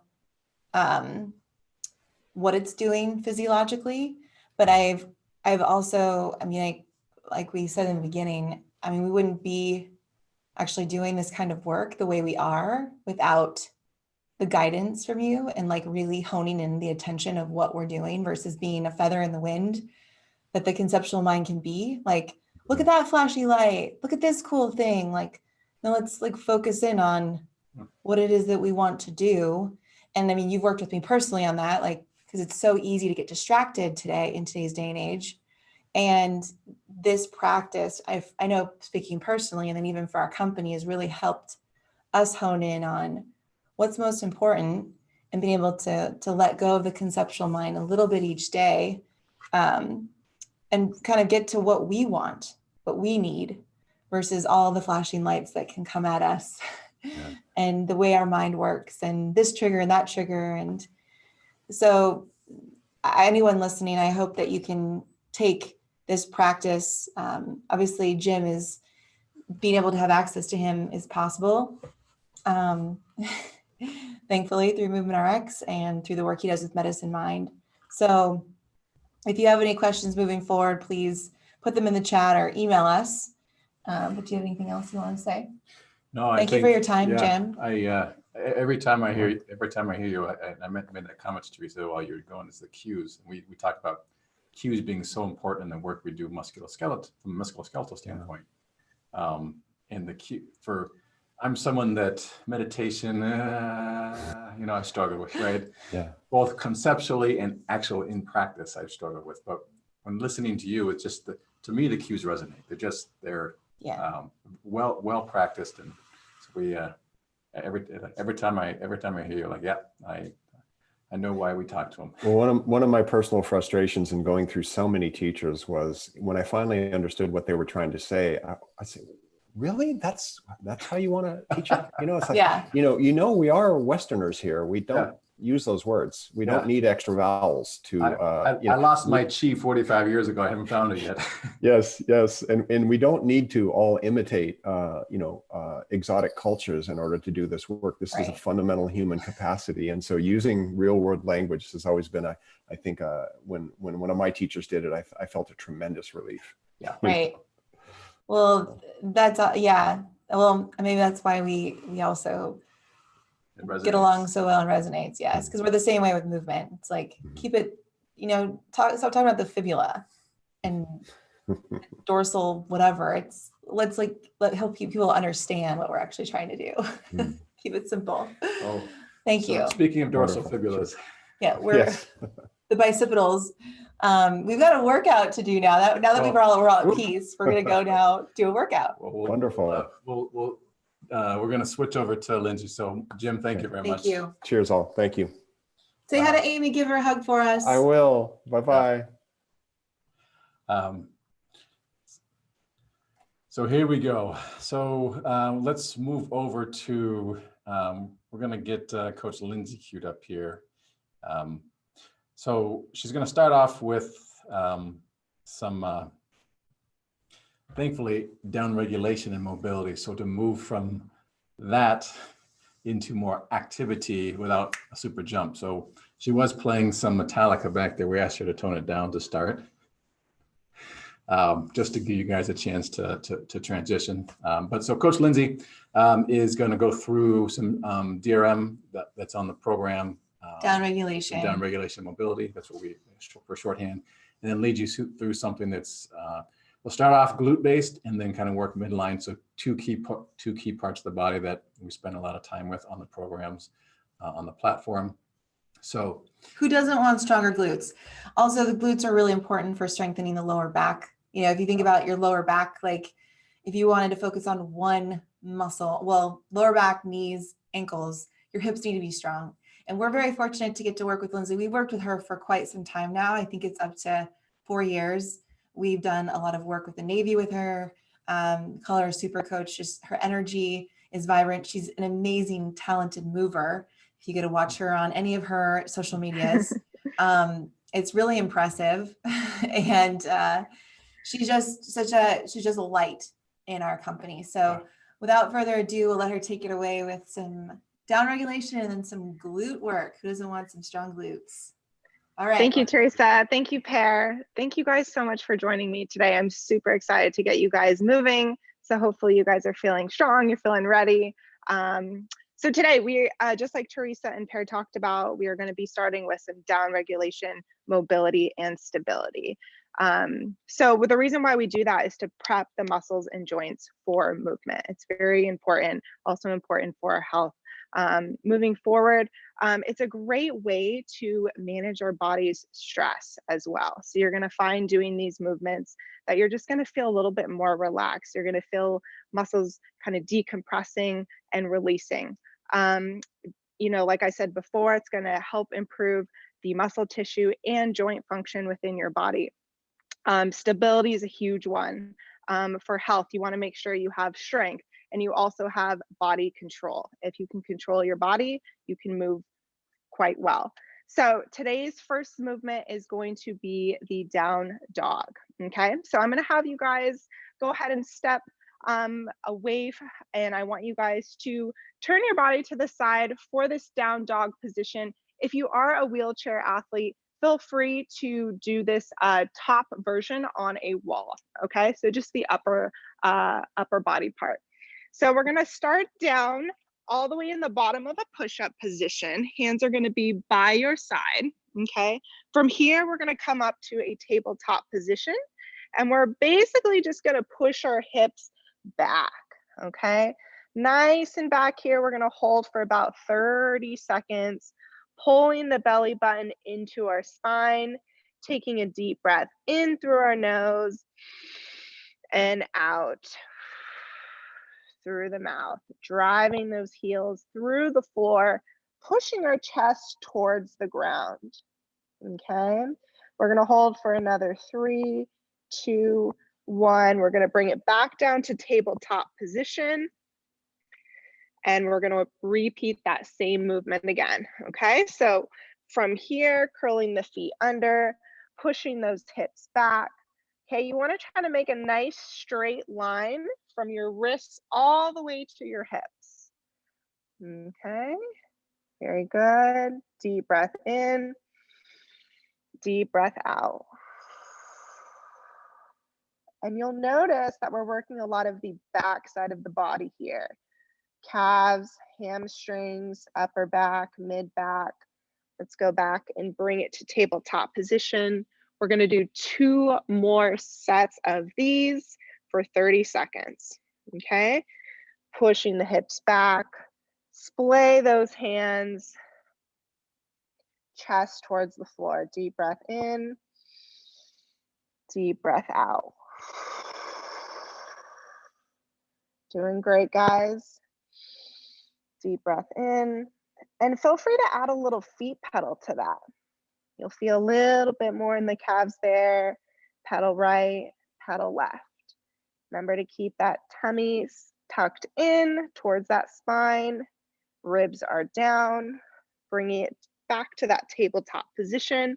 We have 1 more. Pushing those hips back. And again, feel free to add a little feet pedal. Deep breath in, deep breath out.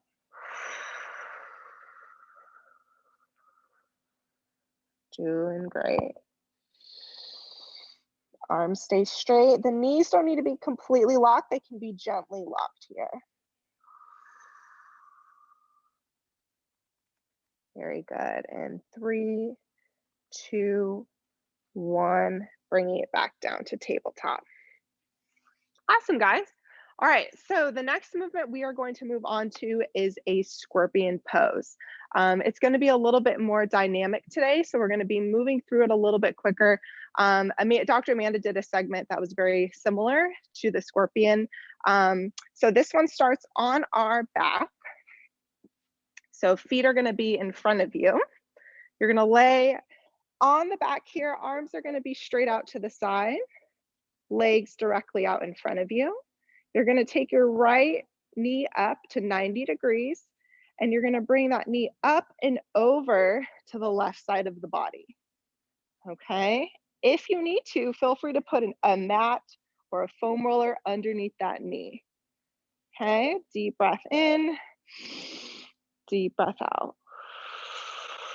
We're going to hold for 6 seconds, and we're going to relax for 6 seconds. We're going to spend about 1 minute on this left side here.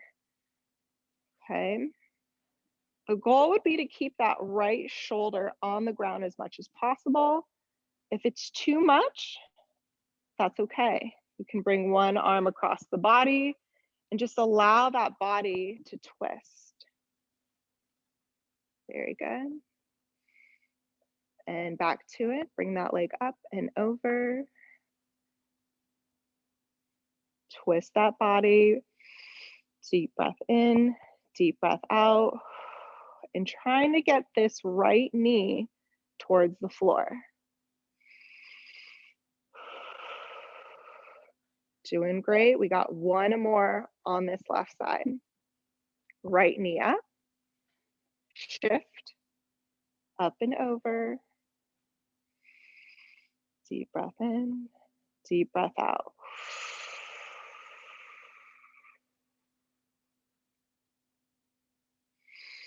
All right, we're gonna make our way over to the other side. So you're gonna take your left leg at 90 degrees and you're gonna drop it over to that right side, trying to keep that left shoulder on the floor. So bringing this knee all the way over. Remember, you can put a foam roller mat underneath that knee. That's totally fine. Deep breath through the belly and the chest. And exhale and relax. Here we go again. Dropping that leg up and over. Deep breath in. And relax.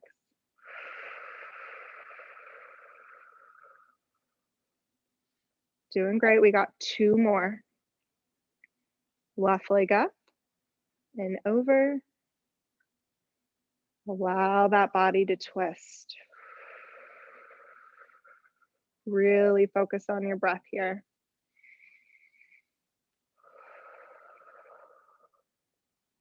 Very good. We got one more.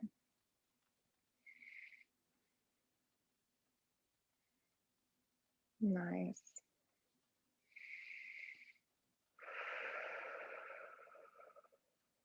Great movement here for the upper back and mid back. You should feel a nice stretch through that chest, through that thoracic spine. Very good. All right, we're slowly going to bring it on up. Hopefully you guys are feeling good so far. Our next movement here is going to be called our 90-90 hip rotation with some breathing, okay? So I want you guys to get into what we call our 90-90 stance. So we're gonna start with the left leg first. The left leg is gonna be in front of the body at 90 degrees, and the back leg is gonna be at 90 degrees. If this is a little bit challenging for you to sit in this position, feel free to grab an ab mat or a block and put that underneath the right knee, like so, okay? From here, I want you to sit up nice and tall. I want you to bring your ribs down, suck your belly button in towards your spine, and I want you to actively push the knees in towards the floor. You're gonna feel a nice stretch through the outside of the hip.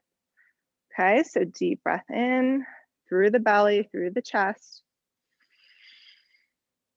and relax. Deep breath in, deep breath out.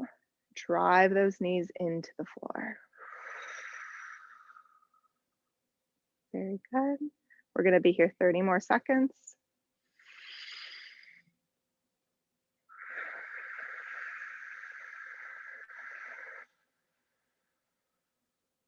Last one.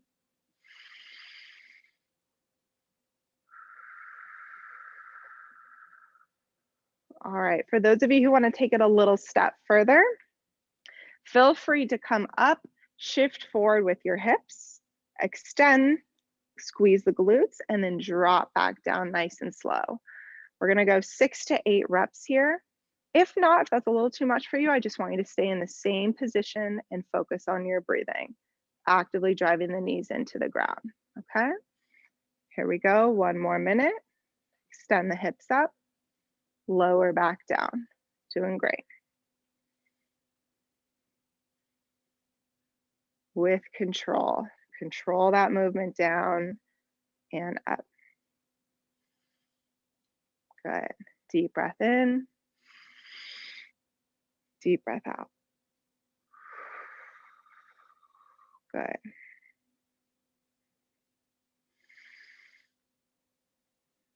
You're going to start to really feel those hips here. Let's get 2 more. Last one. Awesome, guys. All right. What we do on one side, we have to do on the other.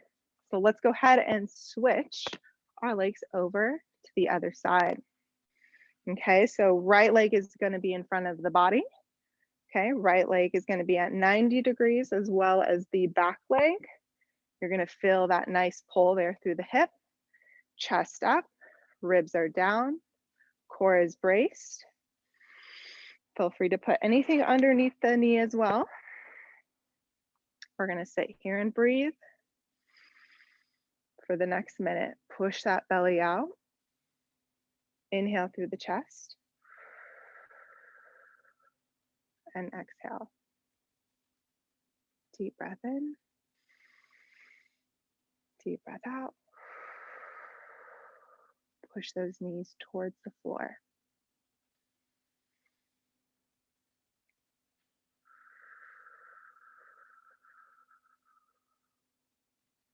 Good. Allow your body to relax.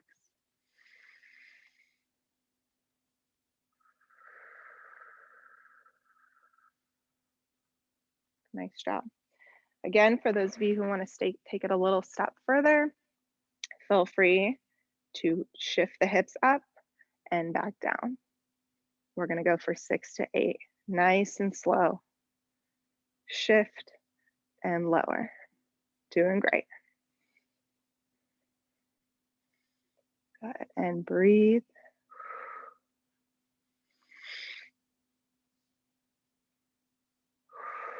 We're going to go for 3 more.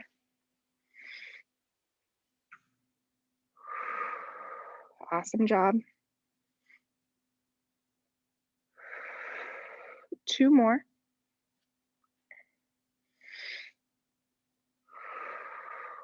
Last one.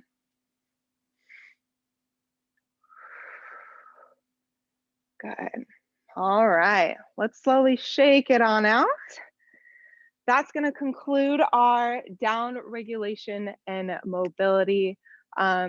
If you felt any kind of limitations within those movements, just know that the more you practice, the better they get. Okay, so take note of those. We are going to move into our workout portion. So we're going to speed things up just a little bit today. Okay, so this next portion here, we have 2 sets. Okay, we're going to be moving through 2 movements. One movement's going to be the glute bridge, and the next movement is going to be a squat variation with a tempo. Okay, so the glute bridge is going to be on our backs. Okay, so I'm going to have you guys stand up, find some room wherever you are. You're going to sit on down. Okay, and you're going to lower onto your backs. Okay, feet are going to be about shoulder width apart or just outside your shoulders. Arms are going to be down on the floor here. Okay, from here we're going to squeeze our glutes and we're going to extend our hips up as high as we can for 8 reps. We want to make sure we're not arching here through the back. We're going to lower those hips down to the ground, making sure the low back stays on the floor. So try not to arch, squeeze the glutes, push those knees out. You should start to feel those glutes fire as you extend. Really try to focus on those hamstrings and lift. Good, that's 3. We're gonna go for 8. Very good, and lift. 4. If you wanna make this a little bit more challenging, feel free to go single leg. You can go 8 reps going single leg glute bridge as well. Or if you would like to add load, feel free to add load. You can add a kettlebell, you can add a dumbbell, whatever you would like to make this movement a little more challenging, okay? If you are a chair athlete, you may also hinge in your chair, okay? Also working the back side. Very good, one more. Awesome job.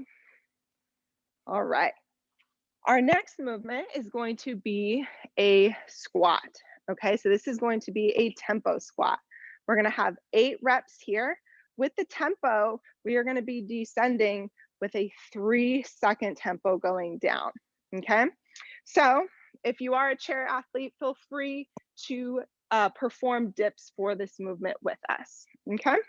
So feet are gonna be about shoulder width apart here, toes out about 20 degrees. We wanna pull our pelvis under, chest up nice and tall, ribs are down, butt is squeezed. From here, we're gonna sit straight back and down. Okay, and then back up nice and tall. So 3 seconds, maintaining that nice neutral spine. 1, 2, 3, and up, okay? And again, 1, 2, 3, and up. We're going for 8, okay? To make this movement a little bit more challenging, feel free to add a dumbbell or kettlebell in front of your body, okay? Very good. Also, if you feel like you can't get down quite as low, you may also squat into a chair, okay? Focusing on pushing your knees out as much as possible, okay? And also squeezing those glutes at the top of every rep. Good, couple more to go here. 8 reps. Doing great, guys. And down. And up. Whew. I already feel that. I'm already sweating too. All right. Moving back to our glute bridges. We got one more round of that circuit. Okay. So onto your backs. Feet shoulder width apart. Grab your weight if you need a weight. And lift through the hamstrings, through the hips. Lower back down. Low back stays on the floor. That's 1. And 2. Lift. And 3. Remember, you can do single leg if this is too easy. And 4. Feel free to add load. And 5. Keep pushing those knees out. Inhale, hold. Exhale on the way down. Inhale, hold. Exhale on the way down. Inhale, hold. Exhale. We got one more. Inhale, hold. And exhale. Woo! I'm feeling it. I hope you guys are too. All right, one more round of those squats, okay? Grab your weight if you're using weight. Feel free to go body weight or to your chair, okay? All right, feet just outside the hips here, toes out 20 degrees, chest up nice and tall. Here we go, 3 seconds. 1, 2, 3, and up. That's 1, 2, 3, that's 2. Very good. Keep it slow if you need to. If you feel like we're going too fast, slow it down. Also feel free to keep your eyes fixed on something. That's going to keep you in control. Very good. 4, and back, and up. 5, doing great. And lower, and up. 6, we got 2 more. Here we go. 1 more, stay on those heels, keep that chest tall. Knees go out, and up. Woo! All right, guys. Hope your glutes are fired. I feel that. I think you guys do too. So we are moving on to our next portion of the workout. We're gonna speed things up just a tad. We're gonna be working a little bit of core, okay, a little bit of upper body, and then we're also going to be moving a little bit quicker laterally side to side, okay, just working on some single leg stability, okay? So we have 2 to 3 rounds here. We're gonna be performing a push-up, an ice skater, as well as a dead bug, okay? So I'm gonna demo all of those movements and then we'll do it all together, okay? So the first movement is a push-up, okay? We can do these on the ground. We can do these on an elevated surface. So I'm gonna give you a little eye view of what you can do. Push-ups on the ground. We'll go hands shoulder width apart here. We're gonna lead with our chest first. Elbows are gonna go back, keeping that body nice and straight. Try not to arch that back. Okay, so that's gonna be your push-up. You may also go onto an elevated surface like a box or a desk or something in your house that is elevated. So here we go, same thing. Elbows back, leading with the chest first, keeping that body nice and straight. Okay, it really helps me a lot when I squeeze the glutes. Okay, if I can squeeze everything in my body, that movement becomes so much more efficient. Okay, so that's going to be the push-up. The next movement is going to be the ice skater, one of my favorite ones. So we are going to be jumping lateral from side to side. Okay, so it's going to look like this. We're going to jump to the right, and then we're going to step back with the left. Jump to the left, step back with the right. Okay, you can also take this slower. You can step side to side, you can hop side to side. If you want to take it a little step further, you can also reach your opposite hand to your foot. So if I step to the right, I'm going to touch with my left, take my left leg back behind me, and switch, and switch, and switch. Okay, so the goal here is just to keep your chest up and keep your back nice and flat as you reach towards the floor. Okay, so that is our second movement. The third and final movement here today in our circuit is going to be a dead bug. Okay, so it's going to involve a lot of core stability. So what we're going to do is we're going to get on the floor, on our backs. We're going to bring our knees up to tabletop position. Shoulders are going to be on the ground. Hands are going to be right above our chest. From here, we're going to alternate right arm back, left leg forward, and switch. Left arm back, right arm forward. Notice how I'm extending my leg. If you can't extend all the way, that's okay. You can bend the knee a little bit, not go as far. Back up, hands over chest, and we're going to switch. The goal with this is to maintain tension of your lower back on the ground. So your lower back should not leave the floor. Okay, so that's going to be our final movement. All right, if you guys have any questions, feel free to put those in the chat box. We are going to do 2 to 3 rounds today together as a team. Okay, we're going to rest about 30 seconds in between each round. Hope you guys are ready. Let's give it a go. We're going to start with those push-ups first. We got 8 of them. Okay, all right, here we go. Nice tight body, 8 push-ups. 1, 2, 3, 4, 5. Good. 6, 7, and 8. Awesome job, guys. Remember, you can always slow these movements down. Okay, anytime we're going too fast, we're going to do 8 skaters to each side. Step, touch, 2, 3, 4, 5, 6, 7, 8, 9. Good. 10. Keep going. 11, 12, 13, 14, 15. Last one. 16. All right, we are moving to the floor to our dead bugs. Okay. All right. So hands straight above the chest here, head on the ground. We're going to do 4 to 5 of these each side. Here we go. We got 1. Nice. Take it slow. 2. Keep that low back on the floor. 3. Doing great. 4. Breathe at the top. Inhale, exhale. Inhale, exhale. Good. Inhale, exhale. Inhale, exhale. 2 more if you can. Inhale, exhale. Inhale, exhale. All right, guys. We're going to rest here for a couple moments, and we are going to repeat that circuit. Okay? Are you guys sweating? I'm sweating. All right. Feel free to get a sip of water if you need it as well. Okay? We got 30 seconds. Starting back with the push-ups, ice skaters, dead bugs. Okay. All right. 15 seconds. Get ready. Okay, get into position. We got 8 push-ups. Here we go. Nice tight body. Armpits forward. Here we go. 1. Good. 2. 3. Doing great. 4.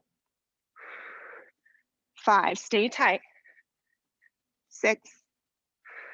Good. 7. You got it. 8. Whew. All right. Moving on to those ice skaters. We got 8 of them, side to side. Step touch, step touch. Chest stays tall. 4. Good. 5. Come on. 6, 7, 8. Doing great. 9, 10, 11. Touch if you can. 12, 13, 14. 2 more. 15, 16. Awesome. Moving to our backs here. We got those dead bugs. Okay. All right. Tabletop position, head on the ground, hands over our chest. Here we go. Alternate, right? Good. Inhale, exhale. 2. Inhale, exhale. Keep that back on the floor. Inhale, exhale.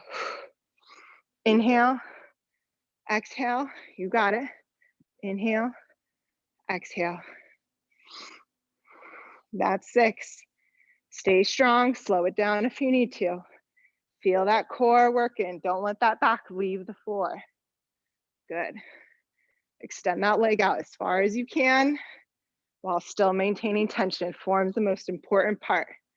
It's not about how fast you go. We want to move well. Good. Last one. All right. I think you guys can do one more. What do you say? Let's do one more. Okay. Last minute here of rest. I got We'll finish up. Sweating. What's that? Say one more. I'm sweating. You are? Good, good. It's working. It's working. All right, guys. Again, if you have any questions, send them to the box here. We're happy to help you. All right, we're starting up in 30 seconds, going with the push-ups first, okay? I know we're getting tired, but that doesn't mean that our form is gonna suffer, right? We gotta make sure we're gonna stay nice and strong on this last round, okay? All right, let's get set in that push-up position. We got 8 to go. Here we go. Nice and strong, squeeze the glutes, abs are tight, 8 reps. Down and up, down and up. 2, good. Down and up. 3, down, up. 4, come on, 4 more. 5, to make this harder, if you guys want, you can hold it a little longer at the bottom. Make it tempo. Good. Whew. Hold it, hold it. Yeah. Awesome. Whew. Last one. Good, and rest. Whew. All right, moving to those skaters. You guys ready? Here we go. Step touch. 1, 2, you got it. 3, step. 4, abs tight. 5, 6, 7, 8, good. 9, you should be feeling those glutes. 10, 11, keep going. 12, 13, 14, 15, last one. 16. Whew. All right. Dead bugs. It's our last movement. Finish strong. You guys got this. Okay. All right. To our backs. Ready? Are you with me? Here we go. And right. Good. And left. Nice. Good. Keep that back on the floor. Doing great. Slow it down if you need to. Fix your eyes on a certain point. Stay focused. Awesome. You got it. You got 6. Keep going. 7. There you go. 8. Extend that leg. Squeeze everything. Good. 1 more each side. Almost there. Reach and finish. All right. Great job, you guys. That was awesome. You got me sweating. I hope you guys are sweating too. Hope you guys had so much fun doing that workout. Feel free to use that at home if you guys need some ideas, you know, to make that harder. Always add load. That's an option. You can always slow movements down. Tempo is a great way to control the movement, to learn the range of motion, as well as, what was I gonna say? Yeah, I'm like tired. I'm like, Speech. I'm like, oh my gosh. But yeah, keep practicing these movements. Slow is the name of the game. Okay, you can start to really speed those up once you kind of fine tune those movements slowly. Okay, if you guys have any questions, just let me know. Hope you guys had so Awesome. much fun. Thanks for joining in, Liz. guys. Thanks, Liz. No questions at the moment. If something pops up, we'll answer them. But Sounds good. Awesome. All right, Coach Lindsay thank you very much, leading us through. So that was a program that was taken from one of the days on the low back fix. There's, as you'll see, every day there's some little bit of down regulation, mobility, and a number of chronicled exercises to follow specific to the needs of the day. There's a lot of smart people around here besides me. I'd say a lot of smart people around here, not including me, who have built these programs to work the way that they do. And I've been, as we've been going through building this platform, which I'm going to demo with you here in a sec, I've had a chance to go through each product one at a time and realize how much time and effort and intelligence has gone into actually programming those things for folks that need, as we talked about earlier, either whether it's strength, whether it's just a kick in the butt, whether it's something that has to do with joint pain and avoiding it and fixing joint pain, all those things are included. So, all right, no questions for you, Lynn. So thank you very much. Thanks, guys. All right. Have a great day. Here we go. So let's, what I wanted to do is quickly recap, and I'll run through the demo. For those of you who just joined, I did this earlier, but I'll do it again. Run through a demo of the brand new Movement RX platform. So if we think, let me pull up some slides so you can see. We're going to talk about who we saw, just as a recap again. Very cool day. We're very happy. We're blessed to have this the team that we do. I'm in awe every time I hear them speak. Learn so much from them all the time. So bear with me a sec as I move that over, give you guys a view of what we're talking about. Every time I get on here, it feels like I've never used PowerPoint before, but I promise I have. All right, so in terms of what we saw today, so we've got, this was a schedule. We had a chance to, Dr. T talked about assessments and the value of those assessments. So we had a couple of questions afterwards about how those work. Assessments are, you can easily do these on your own, self-assess. You go in, there's videos to kind of guide you, and you get and it scores you there inside the platform.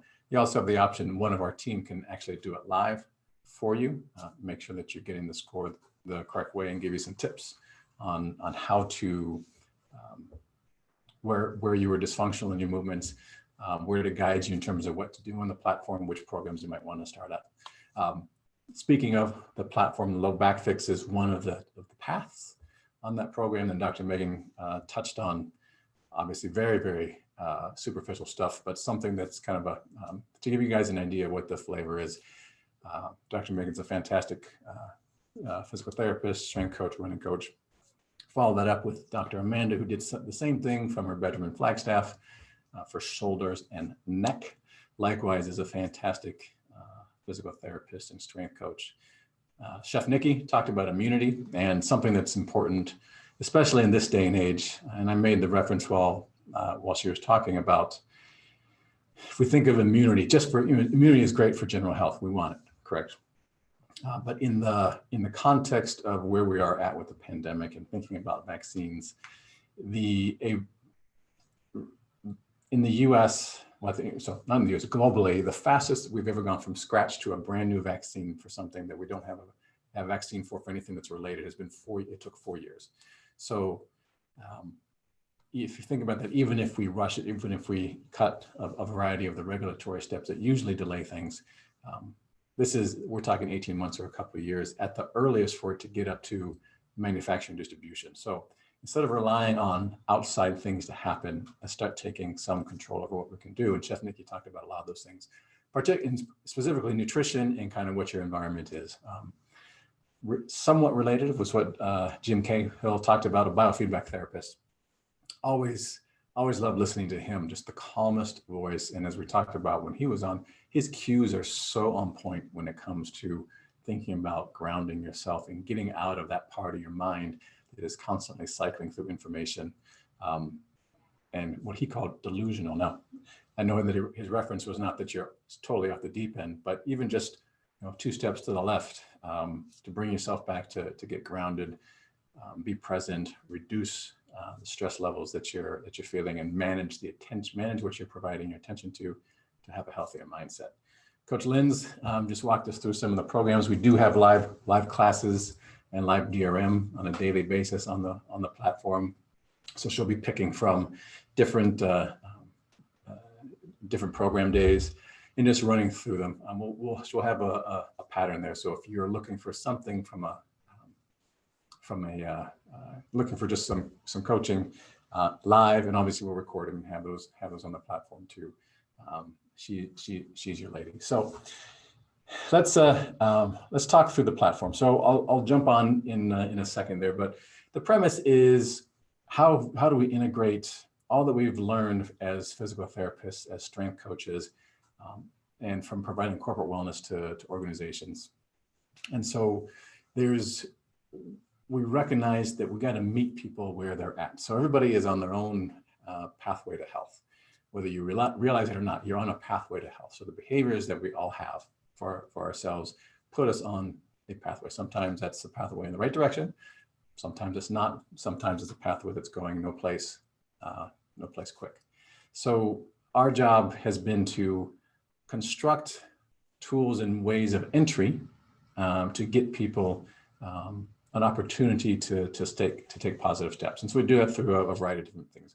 There's the programs that I kind of alluded to that have baked in the minds of doctors of physical therapy, of strength coaches, of nutrition experts, of mindfulness experts. All those things are baked into these action-based activities, whether they're challenges, clinics and workshops, or actually programs to follow.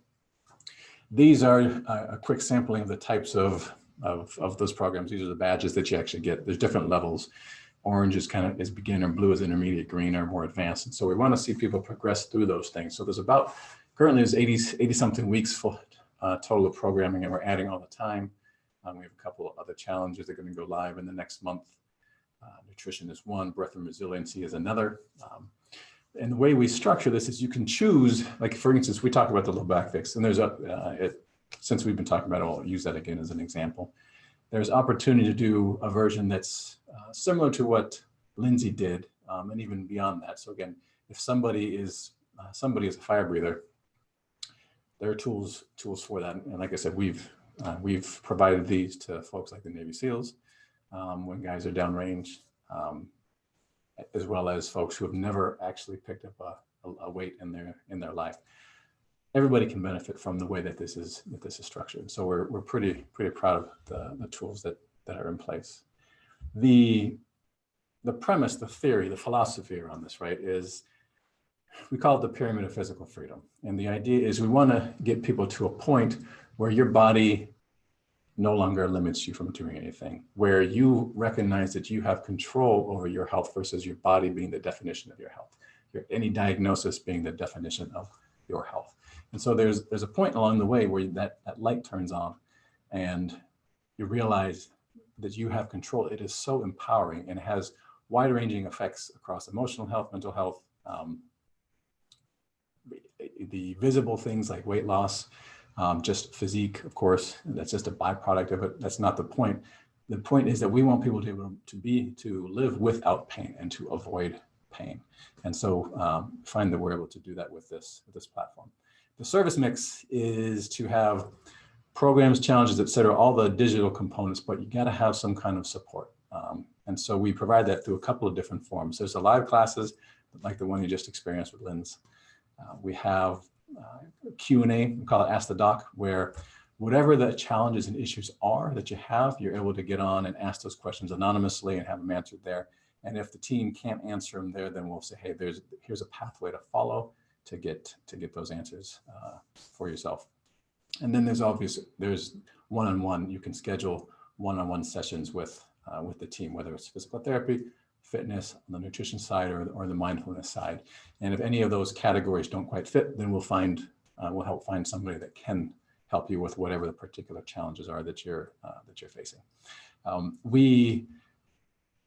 We recognize that this is so important that the way we've structured the membership is that if you are, and we'll talk about the membership tiers here in a second, if you are on the middle tier, it's actually $19 a month, so super cheap.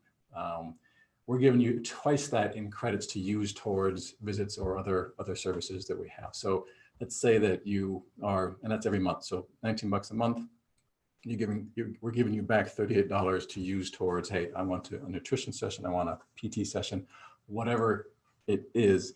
We want to encourage the utility of coaches to help progress you along that pathway. So I can explain that. I'll explain that more offline if you need, and be on the lookout for more information via email. And you'll see that in this next week as we prepare for launch on June 1st. But the premise is, in a way, we're paying you to get healthy. Now, of course, it makes sense for us from a business standpoint, of course. But the idea is we want to encourage and incentivize that type of activity. So who this is for, we surveyed a bunch of folks over the last 6 months, 9 months even. And what we found is that folks kind of separate into a variety of different camps. And we've tried to structure the platform to meet those needs and interests. So there are some who just want trusted information, right? They may have, and this may resonate with you. They have a health and fitness routine and they just want insights. There are others who just want to learn. They want to learn more about mindfulness, downregulation. They want to learn about mental health and emotional health. They want to learn about how you can do musculoskeletal work to improve emotional health. They want to learn about how to fix the shoulder. So all those things, we have a huge education library and are adding live education webinars every week that get added to that library. So there's a component of folks who just want the education. Another group just want a safe place to start.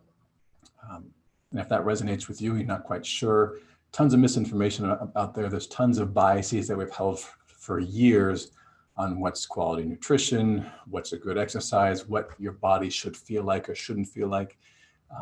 If you're in pain, it's common but not normal, right? So period, right? So if you feel like you've gotten to a point where it's just part of your life, it should not be that way. And so there's a category of folks who just want, how do I have a safe place to start my journey? And that's what we want to provide. And so there's a tier for those folks. There's those who are active, who like, I have pain, I want to get out of it. How do I do it? I've been going and trying physios, chiros, talk to my doc, whatever the case may be. And so those who want to bulletproof their bodies against pain and injury and want something specific to follow from folks that they trust, we have those. We have a tier and a methodology for that. And then finally, there's those that just want, hey, and in every population, there's a number of folks. Just tell me, hold my hand, walk me through it, coach me. Obviously, the higher price takes more time and energy, but it's there as well. So the pricing when it comes, so let's talk pricing here for a second and make sure that this doesn't just run on animation, which it may. So yep, of course it does. So let's go back to it. We would try and make this, so this is introductory pricing. This will go up eventually, but the premise is we want to make it super accessible for folks. So that education tier, we're just going to do it this way. is $9 a month. The well-being is 19, and the fit tier is $29 a month. And there are the main differences are if you want programs, that's the fit tier. If you want just the challenges, that's the well-being tier. And if you don't want either, that's just the education tier, where you have access to clinics and guides to the team, those types of things. As part of that, as mentioned, there are those credits. The credits are, you pay $9 a month, you get $18 in credits. You're doing $29 a month, it's $58 a month in credits towards visits. Again, the idea is we want to encourage you to utilize the coaching that's available to make sure that you're moving along a pathway in the right fashion. So right here, what we have is just data. This is just data over time to see, these are the things we measure, right? So we measure for folks both on the platform as individuals, as well as those who are on the platform as part of their company. And that pricing sheet, and again, all this will be on the web and we'll send it to you. But just for today's sake, there is pricing for companies. It's different than what we showed you. It obviously brings it down on a per head basis. And the pricing for the companies includes family members. But this whole program, this platform, over time, what we found is the pieces that we have put together lead to significant reductions in a significant improvement in overall health function, specifically reduction in those at risk for spine issues, significant reduction in those for people who have movement dysfunctions, significant reduction in emotional energy expenditures and improvements in how you manage your stress, and significant reductions in pain levels. And you'll see those numbers here on this slide. And some of you may have seen this before, but it continues to work the same way. I, as the business side, I have no say over what happens on the clinical or fitness side, but I'm so happy we have the team we do, because this stuff actually does work. So if you want to get started, so we're going to launch June 1st. So that's the Monday after next. If you want a coupon code to use for 2 free weeks, email me. That's my email there. So Per, spelled P-E-R, Larson with an O at movement-rx.com. Just in the subject, put launch. That's it. And so it'll get you on a list, and we'll make sure that we get those codes to you.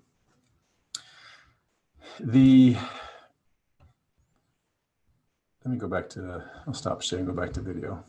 So we are incredibly, like I said, incredibly excited about having all this stuff come together for you. Like I said, I don't tell the team, but I'm useless around here, right? The team we have is amazing, and they do a fantastic job. These are the people that, if you're on the platform, these are the people you'll be interacting with. So we wanted to put them out there and allow you to meet them, get to see their faces, and kind of get a flavor for what they do. And some of you have met them already and worked with them, but there are many, hundreds of you who have not. And so we wanted to at least give you a chance to meet them. June 1st is our launch. Be on the lookout for information on our social media, on YouTube, on our emails. We'll get that out to you.